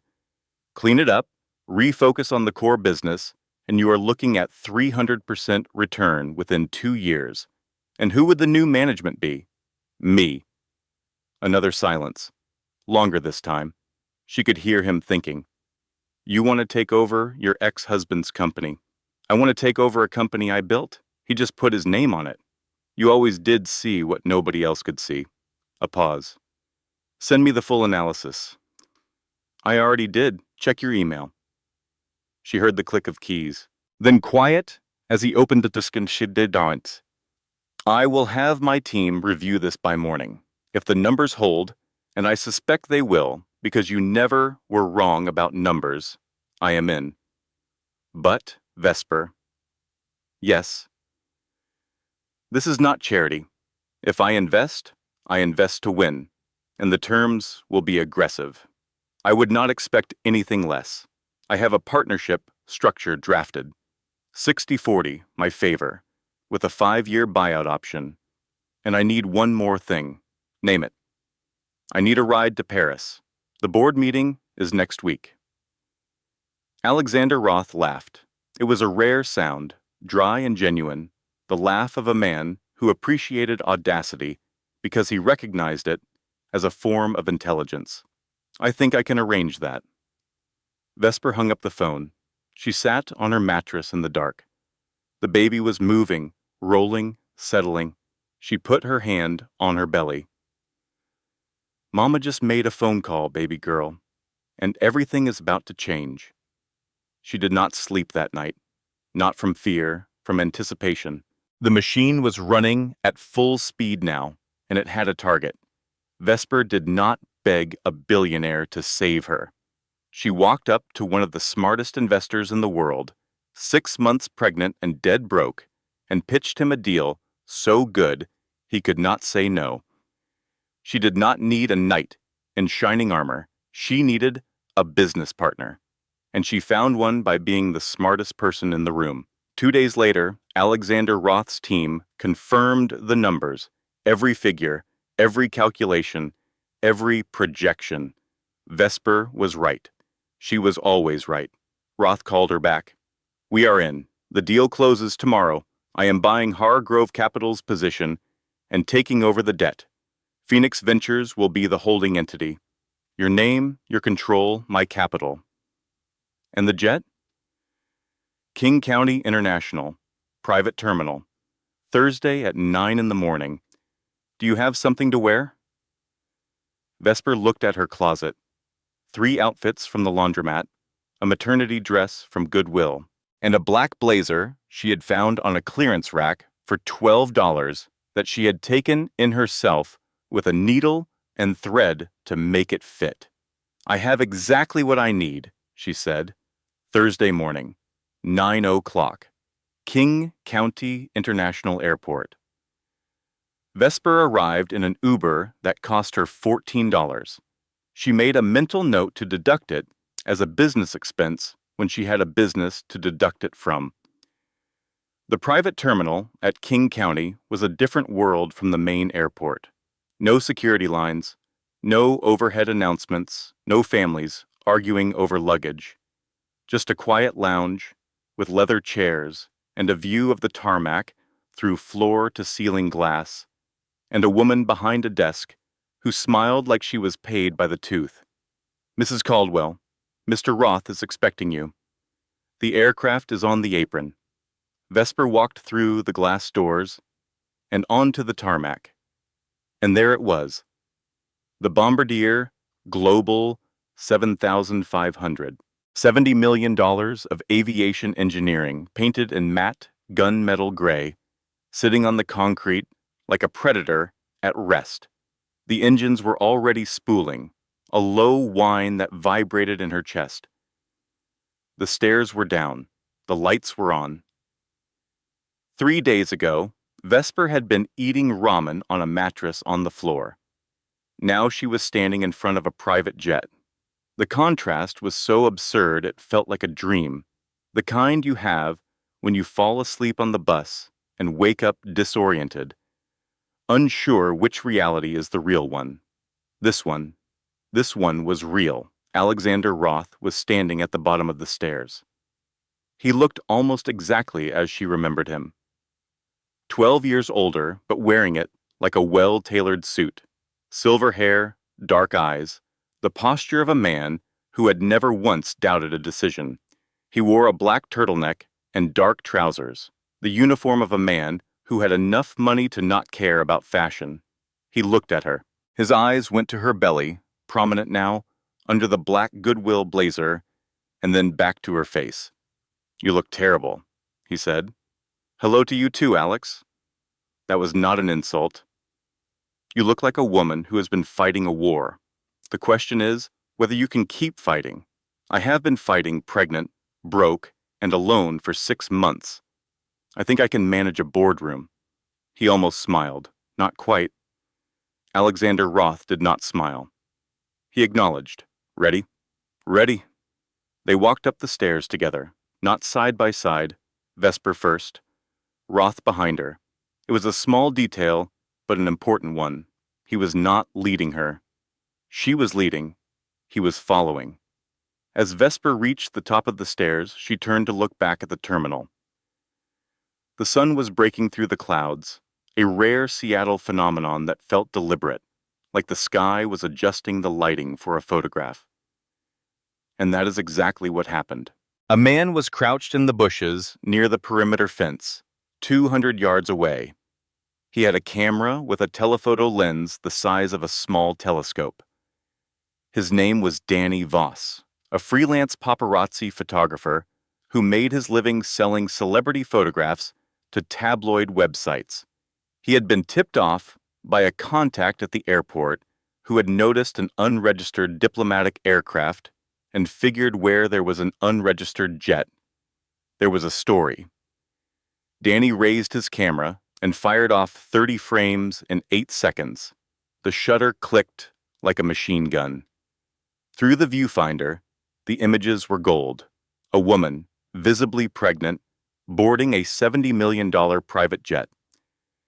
The man at the bottom of the stairs was recognizable to anyone who followed financial news. Alexander Roth, the ghost of Wall Street, the man who had not been photographed in public in over a decade. Danny checked his preview screen. The images were grainy but undeniable. He could see Vesper's profile, her belly, her jaw set in determination. He could see Roth behind her, his hand not on her back, not touching her at all, just present, like a business partner, like an investor. But the tabloids would not see it that way. The tabloids would see what tabloids always see: a story. Danny uploaded the photos to TMZ from his phone while still crouching in the bushes. He added a caption. "Exclusive. James Preston's pregnant ex-wife boards $70 million jet with billionaire recluse Alexander Roth." The photos hit the internet at 9:22 in the morning. By 9:45, the story was trending. By 10 o'clock, every major entertainment and financial news outlet had picked it up. TMZ ran it first, then Page Six, then Business Insider, then Bloomberg, which covered it from the financial angle. Roth Capital reemerges with apparent connection to Preston Dynamics whistleblower. The comment sections across the internet detonated like a chain of fireworks. Wait, he dumped his pregnant wife for an Instagram model, and she just got picked up by a billionaire? This man is the biggest fool alive. She is pregnant. He told her to get rid of the baby, and now she is boarding a $70 million jet. Karma. Alexander Roth has not been seen in public in 10 years, and he shows up for her. Whatever she has, I want some. This is not a Cinderella story. Cinderella waited for a prince. This woman brought a business plan. Team Vesper trended #1 on Twitter within an hour. Meanwhile, on the jet, Vesper knew nothing about the photographs.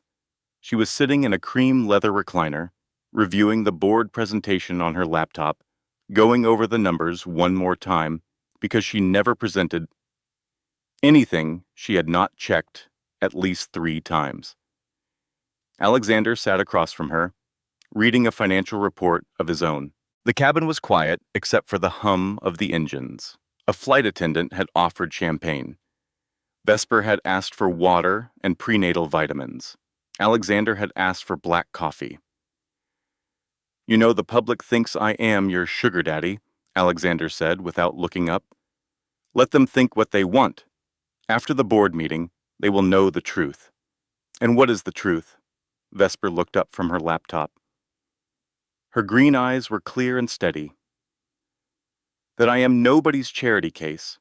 I am the woman who is about to buy her ex-husband's company with his own debt."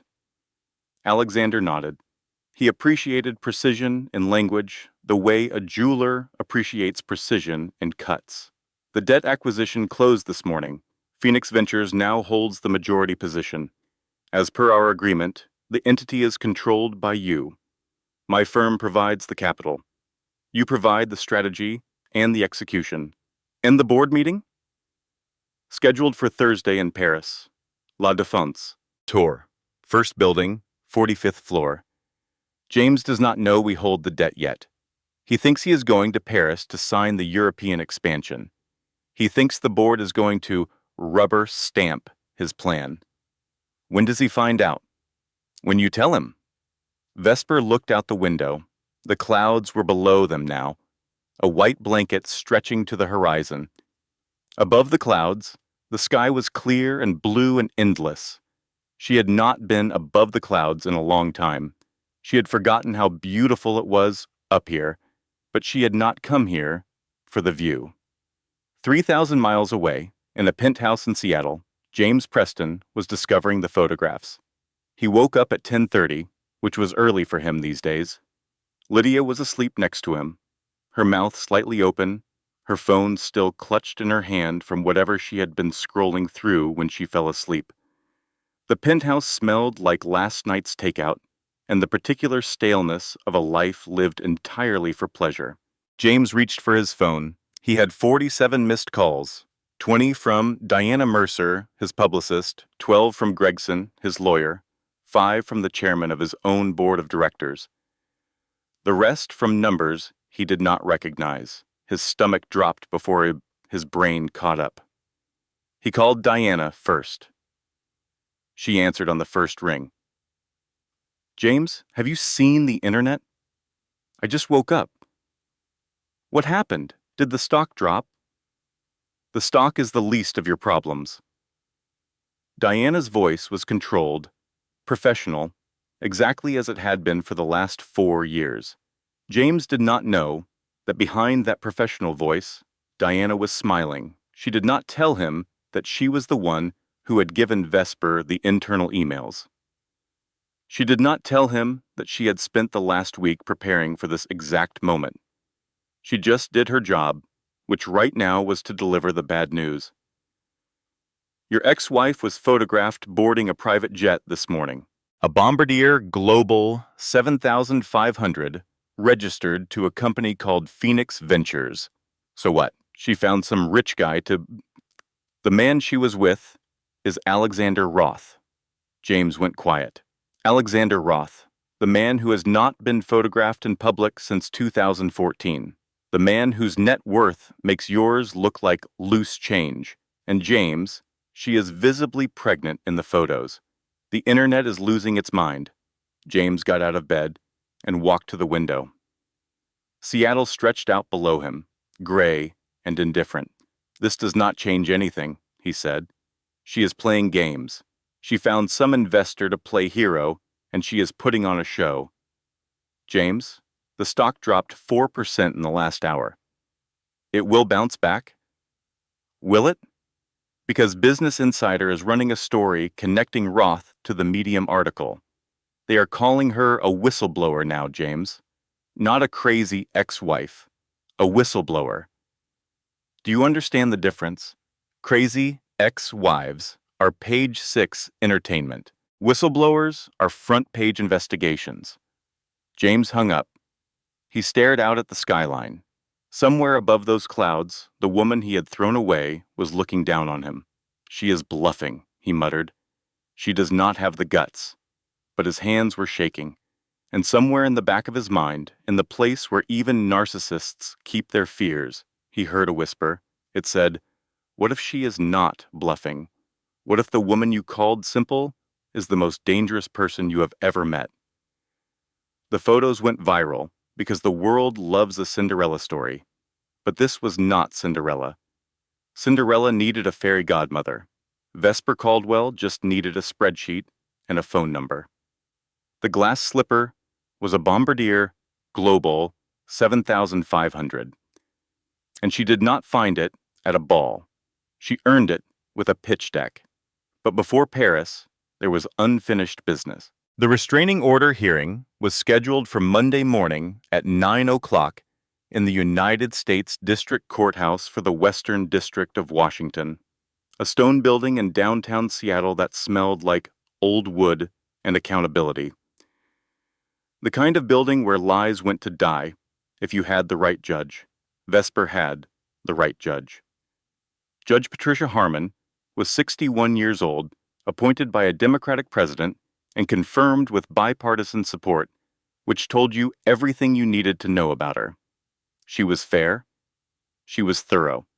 She had zero tolerance for theatrics, gamesmanship, or lawyers who thought they could substitute volume for substance. She had a reputation for reading every filing in advance, asking questions that made unprepared attorneys wish they had chosen a different career, and ruling from the bench, which meant she did not take months to deliberate. She listened, she analyzed, and she decided. Right there, right then. James arrived with 4 lawyers. 4. 2 from Gregson's firm and 2 outside counsel, hired specifically for this hearing, specialists in family law and restraining order litigation. They wore matching dark suits and matching expressions of expensive confidence. They carried briefcases that cost more than Vesper's monthly rent. Vesper arrived with Priya Vasquez, 1 lawyer, 1 legal aid attorney who earned $52,000 a year and had not slept more than 5 hours a night in 3 months. Priya was carrying a laptop bag, a stack of printed filings, and a flash drive that contained Diana Mercer's video deposition and every internal email that Diana had provided. Vesper was 7 months pregnant. She was wearing the black Goodwill blazer over a simple dark dress. Her hair was pulled back. She carried nothing in her hands. She did not need props. The courtroom was not full. Restraining order hearings were not usually spectator events, but word had gotten out, the way word always gets out, when something interesting is happening in a place where interesting things rarely happen. A few journalists sat in the gallery, a court sketch artist, A handful of curious attorneys from other cases who had suddenly found reasons to linger. James sat at the respondent's table with his legal team. He did not look at Vesper. He looked at the judge. "Good morning," Judge Harmon said, settling into her chair with the economy of a woman who did not waste motion or words. "This is the matter of Preston versus Caldwell. We are here on petitioner's motion for a restraining order and a preemptive motion regarding custody. Mr. Gregson, you may begin." Gregson stood. He was smooth, he was practiced. He laid out the case with the kind of polished certainty that comes from doing this 1,000 times. "Your Honor, my client, Mr. Preston, has been subjected to a sustained campaign of harassment by Mrs. Caldwell. She has disseminated fabricated financial allegations to investors, regulatory agencies, and the media. She has engaged in a pattern of behavior that is consistent with acute psychological distress. We have submitted a professional evaluation from Dr. Leonard Moss, a licensed psychiatrist, which concludes that Miss Caldwell exhibits symptoms of delusional disorder and emotional instability that raise serious concerns about her capacity for parental responsibility." He presented the photographs taken by Carl Whitley, Vesper looking exhausted, Vesper crying in a parking lot, Vesper's apartment building. The narrative they constructed was clear. This was a woman falling apart. "We are not asking for punitive measures, Your Honor. We are asking for protection for my client and ultimately for the unborn child." He sat down. James nodded almost imperceptibly. Good. This was going well. Judge Harmon looked at Vesper's table. "Ms. Vasquez?" Priya stood. She was short. She was tired. She was outgunned by a ratio of 4-1. But she was prepared, and preparation is worth more than numbers in a courtroom. "Your Honor, I would like to begin with Dr. Moss's evaluation, which is the foundation of petitioner's entire case." "Go ahead." "Dr. Moss is not board certified in the state of Washington. He has been sanctioned twice by the state medical board, once for providing fabricated expert testimony in a custody case in 2019, and once for prescribing medication to a patient he had never examined in 2021. Both sanctions are in the public record." She placed the documents on the bench. Judge Harmon reviewed them. Her expression did not change, but her jaw tightened. "Furthermore, Dr. Moss never met my client, never spoke with her, never examined her. His 12-page evaluation is based entirely on surveillance photographs taken by a private investigator hired by Mr. Preston and on testimony provided by Mr. Preston himself. In other words, the petitioner hired a discredited psychiatrist to diagnose the respondent based on the petitioner's own description. This is not a medical evaluation. It is a character assassination with a letterhead." The courtroom shifted. The journalists leaned forward. Gregson's face remained neutral, but his pen stopped moving.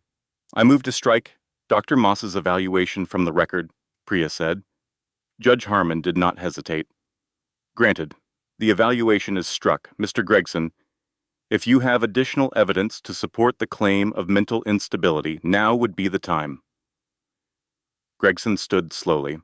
"Your Honor, the photographs demonstrate that a pregnant woman living alone on minimal income looks tired and occasionally emotional. If that constitutes mental instability, you would need to commit approximately half the mothers in America. Do you have anything else?" Gregson did not. "Ms. Vasquez, you may present the respondent's evidence." Priya inserted the flash drive into the courtroom's display system. Diana Mercer's video deposition filled the screen. Diana was composed, articulate, and devastating. She presented the internal emails one by one, James discussing the Meridian Shell Company with his CFO, James texting Gregson about burying the crazy ex-wife before she talks, James joking with Lydia about making the baby problem go away. James authorizing the diversion of Diana's salary to purchase a Birkin handbag. The courtroom was silent. The silence was the kind that has texture, heavy and electric. James's face went from confident to concerned to ashen. Priya spoke calmly. Your Honor, Mr. Preston is not seeking a restraining order because he fears for his safety.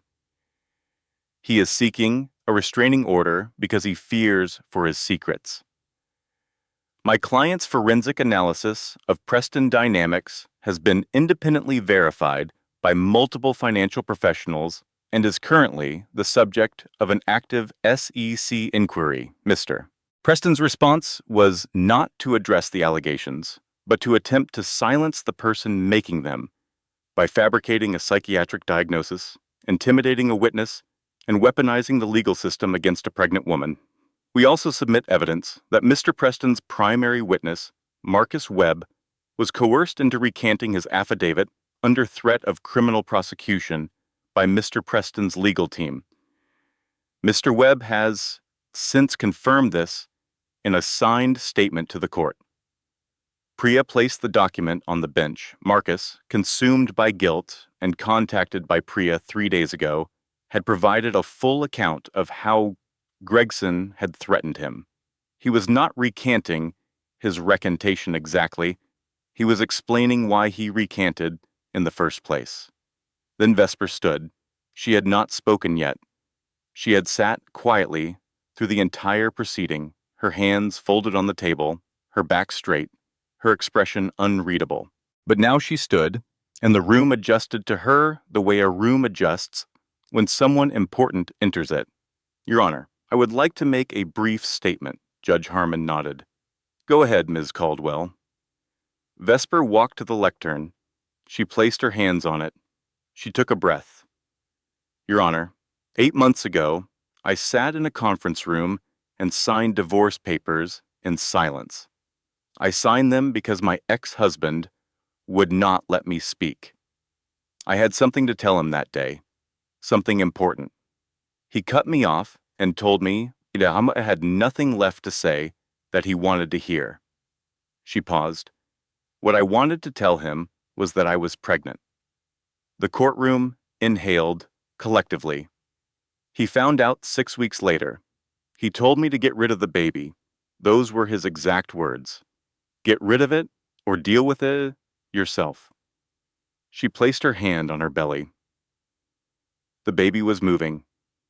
She could feel the kicks, so I dealt with it myself. I moved into a studio apartment. I applied for jobs. I was rejected from everyone. I went to a free clinic for prenatal care because my insurance was canceled the day the divorce was finalized. I ate saltine crackers for dinner because that was what I could afford. And then I found evidence that my ex-husband was committing fraud, securities fraud, embezzlement, misuse of pension fund money to buy jewelry for his mistress. I tried to handle it privately. I offered him a deal, child support, my mother's cancer treatment, and an acknowledgement of paternity.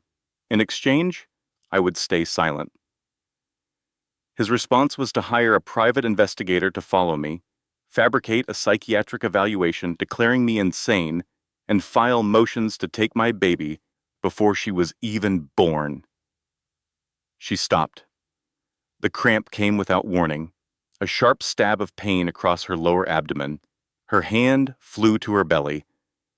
She gasped. Her grip on the lectern tightened until her knuckles went white. The courtroom went dead silent. James's lead outside counsel saw an opening and took it. He stood halfway out of his chair. Your Honor, this is precisely the kind of emotional instability that our evaluation... Sit down. Judge Harmon's voice cracked through the courtroom like a whip. It was the first time she had raised her voice. It was terrifying. The lawyer sat down so fast he nearly missed his chair. Judge Harmon looked at Vesper with an expression that was not pity, but something harder and more useful. Recognition. Miss Caldwell, do you need medical attention? Vesper breathed. The cramp passed. She straightened her back. One hand stayed on her belly. She looked directly at the judge. I am not unstable, Your Honor. I am pregnant, 7 months pregnant, and I am standing in a courtroom defending my right to be a mother against the man who told me to abort this child. She paused. If that is instability, then every mother who has ever fought for her baby is unstable. Nobody moved. The court reporter's hands were frozen over her keyboard. A journalist in the gallery was openly wiping her eyes. Judge Harmon was quiet for 5 seconds. Then she spoke. The petition for a restraining order is denied. The motion for preemptive custody dismissal is denied with prejudice, meaning it cannot be refiled. She turned to James's legal team. Her voice was ice. Additionally, I am referring Mr. Preston's conduct in this matter, including the fabrication of a psychological evaluation, the apparent intimidation of a witness, and what appears to be a coordinated effort to weaponize the legal system against a pregnant woman, to the United States Attorney's Office for the Western District of Washington for criminal investigation. She looked at James. Mr. Preston, I have sat on this bench for 19 years. I have seen ugly divorces. I have seen bitter custody fights. But I have rarely seen a more cynical abuse of this court's processes than what has been presented here today. You should be grateful that I am only referring this matter and not issuing sanctions directly. She picked up her gavel. We are adjourned. The gavel fell. The sound echoed off the marble walls like a period at the end of a very long, very ugly sentence. Vesper Caldwell stood in that courtroom, 7 months pregnant, cramping, facing 4 lawyers who wanted to take her baby, and she won. Not because she had money, not because she had power, because she had the truth and a judge who still believed in it. Now it was time for Paris. Paris. Tour First Building. La Défense. 45th floor. The conference room was a cage of glass and steel suspended over the gray skyline of the city. The view was spectacular if you cared about views. Nobody in that room cared about views today. James Preston sat at the head of the table. He had flown in the night before on a commercial first-class ticket because the company jet was grounded pending the SEC investigation. He wore a suit that cost $12,000. He looked composed, but under the table his leg was bouncing like a sewing machine needle. He had spent the night screaming at lawyers across 3 time zones. Every one of them told him the same thing. The debt has been purchased. If they call the loan, you are insolvent. You have to hear them out. The board members filed in. Elliot Thorne, his golf buddy, his loyal vote, would not meet his eyes. Sarah Jenkins, representing the pension funds, looked like she had been crying. Henri Delacroix, the French banking CEO, whose approval James needed for the European expansion, meticulously polished his glasses and refused to acknowledge James's existence. Let us not let recent events distract us, James said, his voice booming too loudly in the acoustic silence of the room. We are here to sign the European expansion. I have the papers ready. We sign, the stock recovers, everyone goes home richer. We cannot sign, James, Sarah said. Her voice was flat as a table. Why not? Because we have received a motion for a vote of no confidence, Henri said, sliding his glasses back onto his nose. Filed at 6 this morning. By who? I am the chairman. I own 40% of the voting stock. The double doors opened. You own 40% of a company that is currently in default. Vesper walked in. 7 months pregnant, $12 blazer from Goodwill. Hair pulled back, laptop in her hand, nothing else. No files, no entourage, just herself and the brain that had built this company from the beginning. Alexander Roth walked 1 step behind her, carrying a leather binder containing 1 document, the debt acquisition paperwork. Get out, James said. He stood up so fast his chair rolled backward and hit the wall. Security! Two security guards by the door did not move. They do not work for you anymore, James, Vesper said calmly. She pulled out the chair at the opposite end of the table and sat down with a slow, deliberate grace. You were 3 months behind on the security vendor invoices. Phoenix Ventures settled the outstanding balance this morning. They work for the creditor now. James looked at the guards. They looked at the floor. He looked at the board members. They looked at their hands. He sat down, slowly, like a man who has just realized that the floor is not as solid as he thought it was. Vesper opened her laptop. She did not yell. She did not gloat. She did not call him names or list his sins or tell him how much he had hurt her. She presented the facts the same way she had written the Medium article. Cold, clear, undeniable. The shell company, the hidden losses, the second mortgage used as personal collateral. The pension fund money spent on Lydia's diamond necklace. The cooked books going back 3 years, every number verified, every dollar traced. The board members watched in silence. Some of them had suspected. None of them had known the full extent. Now they did, and their faces showed it. Sarah Jenkins put her hand over her mouth. Henri Delacroix set his glasses down and closed his eyes. I am offering the board a lifeline, Vesper said. Phoenix Ventures, which I control through a partnership with Roth Capital, will inject $200 million into Preston Dynamics. We stabilize the stock. We save the pensions. We save 3,000 jobs. She paused. She looked down the length of the mahogany table at the man who had called her simple, the man who had thrown a $50,000 check at her like a tip, the man who had told her to get rid of their baby. In exchange, he goes, immediately, terminated for cause, no golden parachute. The vote was called.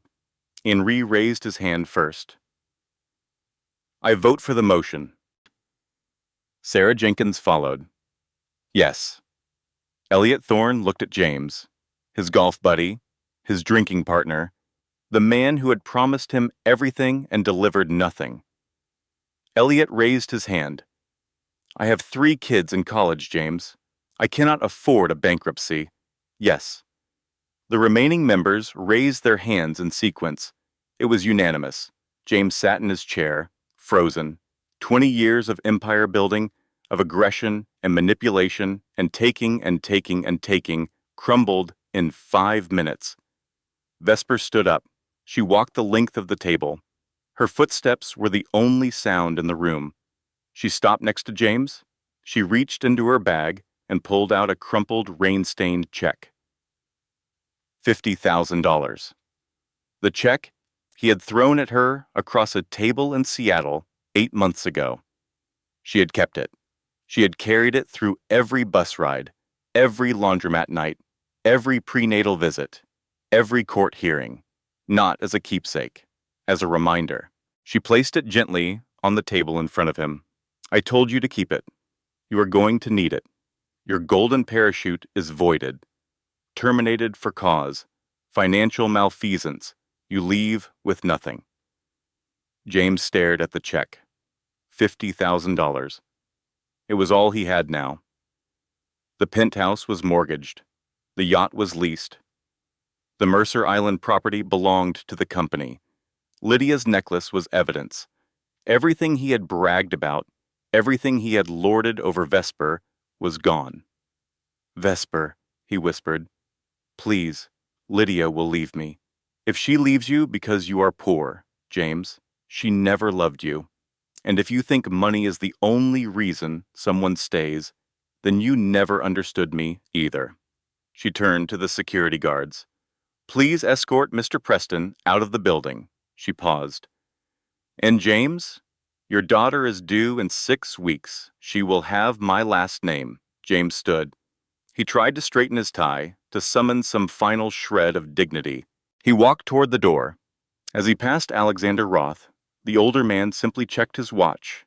and said nothing. Some silences are louder than words. The doors closed behind him. Vesper let out a breath she had been holding for 10 years. Her shoulders dropped an inch. The baby kicked twice, hard, as if punctuating the moment. She walked to the head of the table. She sat in his chair. She opened her laptop. First item on the agenda, we owe the shareholders an apology for the last 5 years of mismanagement. Let us get to work. 1 year later, Columbus, Ohio, Ruth Caldwell's kitchen. The house had a new roof. That was the first thing you would notice. Pale gray shingles, clean gutters, no leaks. It was not the most dramatic symbol of change, but it was the most honest one. Ruth Caldwell was standing at the stove, making scrambled eggs and fuzzy slippers. Her hair was growing back in silver curls. She had gained weight. Her cheeks had color. The lymphoma was in remission, and the chemo had worked. The bills had been paid. In a bouncy seat on the kitchen table, baby Ruth Caldwell was grabbing at a stuffed bear with a crooked eye and a bow tie. The bear cost $1.50 from Goodwill. The baby cost everything Vesper had. Both were priceless. Baby Ruth had her mother's green eyes and her father's stubborn chin. She had 10 fingers, 10 toes, and lungs that could wake the neighbors. She was perfect. Vesper sat at the kitchen table, laptop open, reviewing quarterly numbers for Caldwell Strategic Consulting. 14 clients, 2 full-time employees. An office in downtown Columbus that was a converted storefront with good light and a coffee maker that worked every time. Not a skyscraper, not a corner office in Manhattan, a storefront with good light. That was enough. That was more than enough. Her phone buzzed. An email from Forbes. Dear Ms. Caldwell, we would like to feature you in our annual 40 Under 40 list. She read it, smiled, closed the laptop. James Preston was serving 18 months in federal minimum security prison for securities fraud. In his cell, he received a package one Tuesday afternoon. Inside was a photograph. Baby Ruth at her first birthday party, face covered in chocolate frosting, grinning like the world was the funniest thing she had ever seen. On the back, in Vesper's handwriting, her name is Ruth. She has your eyes. She will never know your cruelty. But if you ever want to know her, you will have to earn it. Not with money, with time. James sat on his bunk, held the photo, and cried. Real tears for the first time in his adult life, whether it was remorse or self-pity, only he knew. But the tears were real. Lydia Marks left James 3 days after the Paris meeting. She moved in with a tech startup founder. He dumped her after 4 months. She now sold wellness tea on Instagram to 6,000 followers. Nobody cared. Marcus Webb never went to prison. After James's conviction, the threat evaporated. Nobody was pursuing the database access charges. Marcus sent Vesper a 5-page handwritten letter of apology. She read it. She did not respond for 6 months. Then she sent one line. I understand, but trust takes time. They were not friends again. Not yet. Maybe someday. Diana Mercer used her whistleblower settlement to start her own PR firm, specializing in reputation recovery for women leaving abusive situations. Vesper was her first client. They met for coffee once a month. Diana always picked up the check. Consider it back pay, she always said. Alexander Roth made a 280% return on his investment, exactly as Vesper had projected. He called her once a quarter to review numbers. Their last conversation ended with him saying, "The partnership offer still stands." Vesper replied, "I appreciate that, Alexander, but I have my own firm now. I will send you my rate card." He laughed and hung up. Professional respect, not romance, not rescue, Just two sharp minds who recognized each other across a conference table.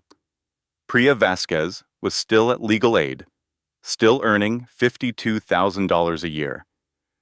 Still fighting, Vesper sent her firm a check every quarter, anonymous, but Priya knew. She used the first one to hire a second attorney.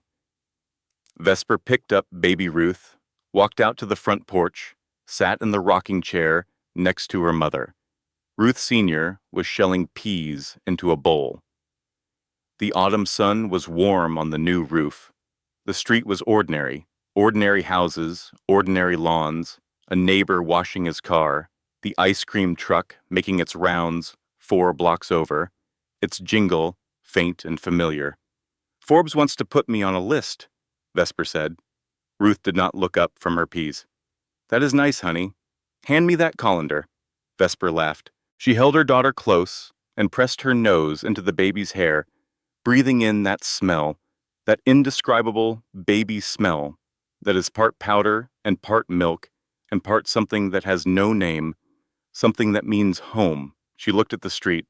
No penthouse, no Paris gala, no private jet, no billionaire on her arm, just a woman on a porch in Ohio with her mother and her baby and a roof that did not leak anymore. James Preston gave Vesper Caldwell silence. He thought it was a punishment. He thought silence meant defeat. But Vesper used that silence to think, to plan, to build. And when she finally spoke, the whole world listened. She did not need a billionaire to save her. She needed one to invest in her. There is a difference. One makes you a princess. The other makes you a CEO. But the voice Vesper cared about most was not on Forbes or Bloomberg or TMZ. It was the tiny one in her arms that had just learned a new word last week and used it constantly at all hours, at maximum volume, without any regard for context or timing. Mama. Mama. Mama. James Preston buried her, but Vesper Caldwell was never a body in the ground. She was a seed, and seeds do not need a prince to grow. They just need rain. And if you made it this far, if this story made you feel something, if Vesper reminded you of someone you know or someone you are, then do me a favor. Hit that like button. It helps more than you know. Subscribe if you have not already, and hit the bell so you never miss a story. And leave a comment below. Tell me, what would you have done in Vesper's shoes? Would you have taken the $50,000? Would you have stayed silent? Or would you have done exactly what she did? I will be reading every single comment, and I will see you in the next one. Take care of yourselves. And remember, the people who try to bury you always forget that they are just planting seeds. This content was carefully researched, developed, and manually edited by our team to deliver meaningful stories with valuable life lessons.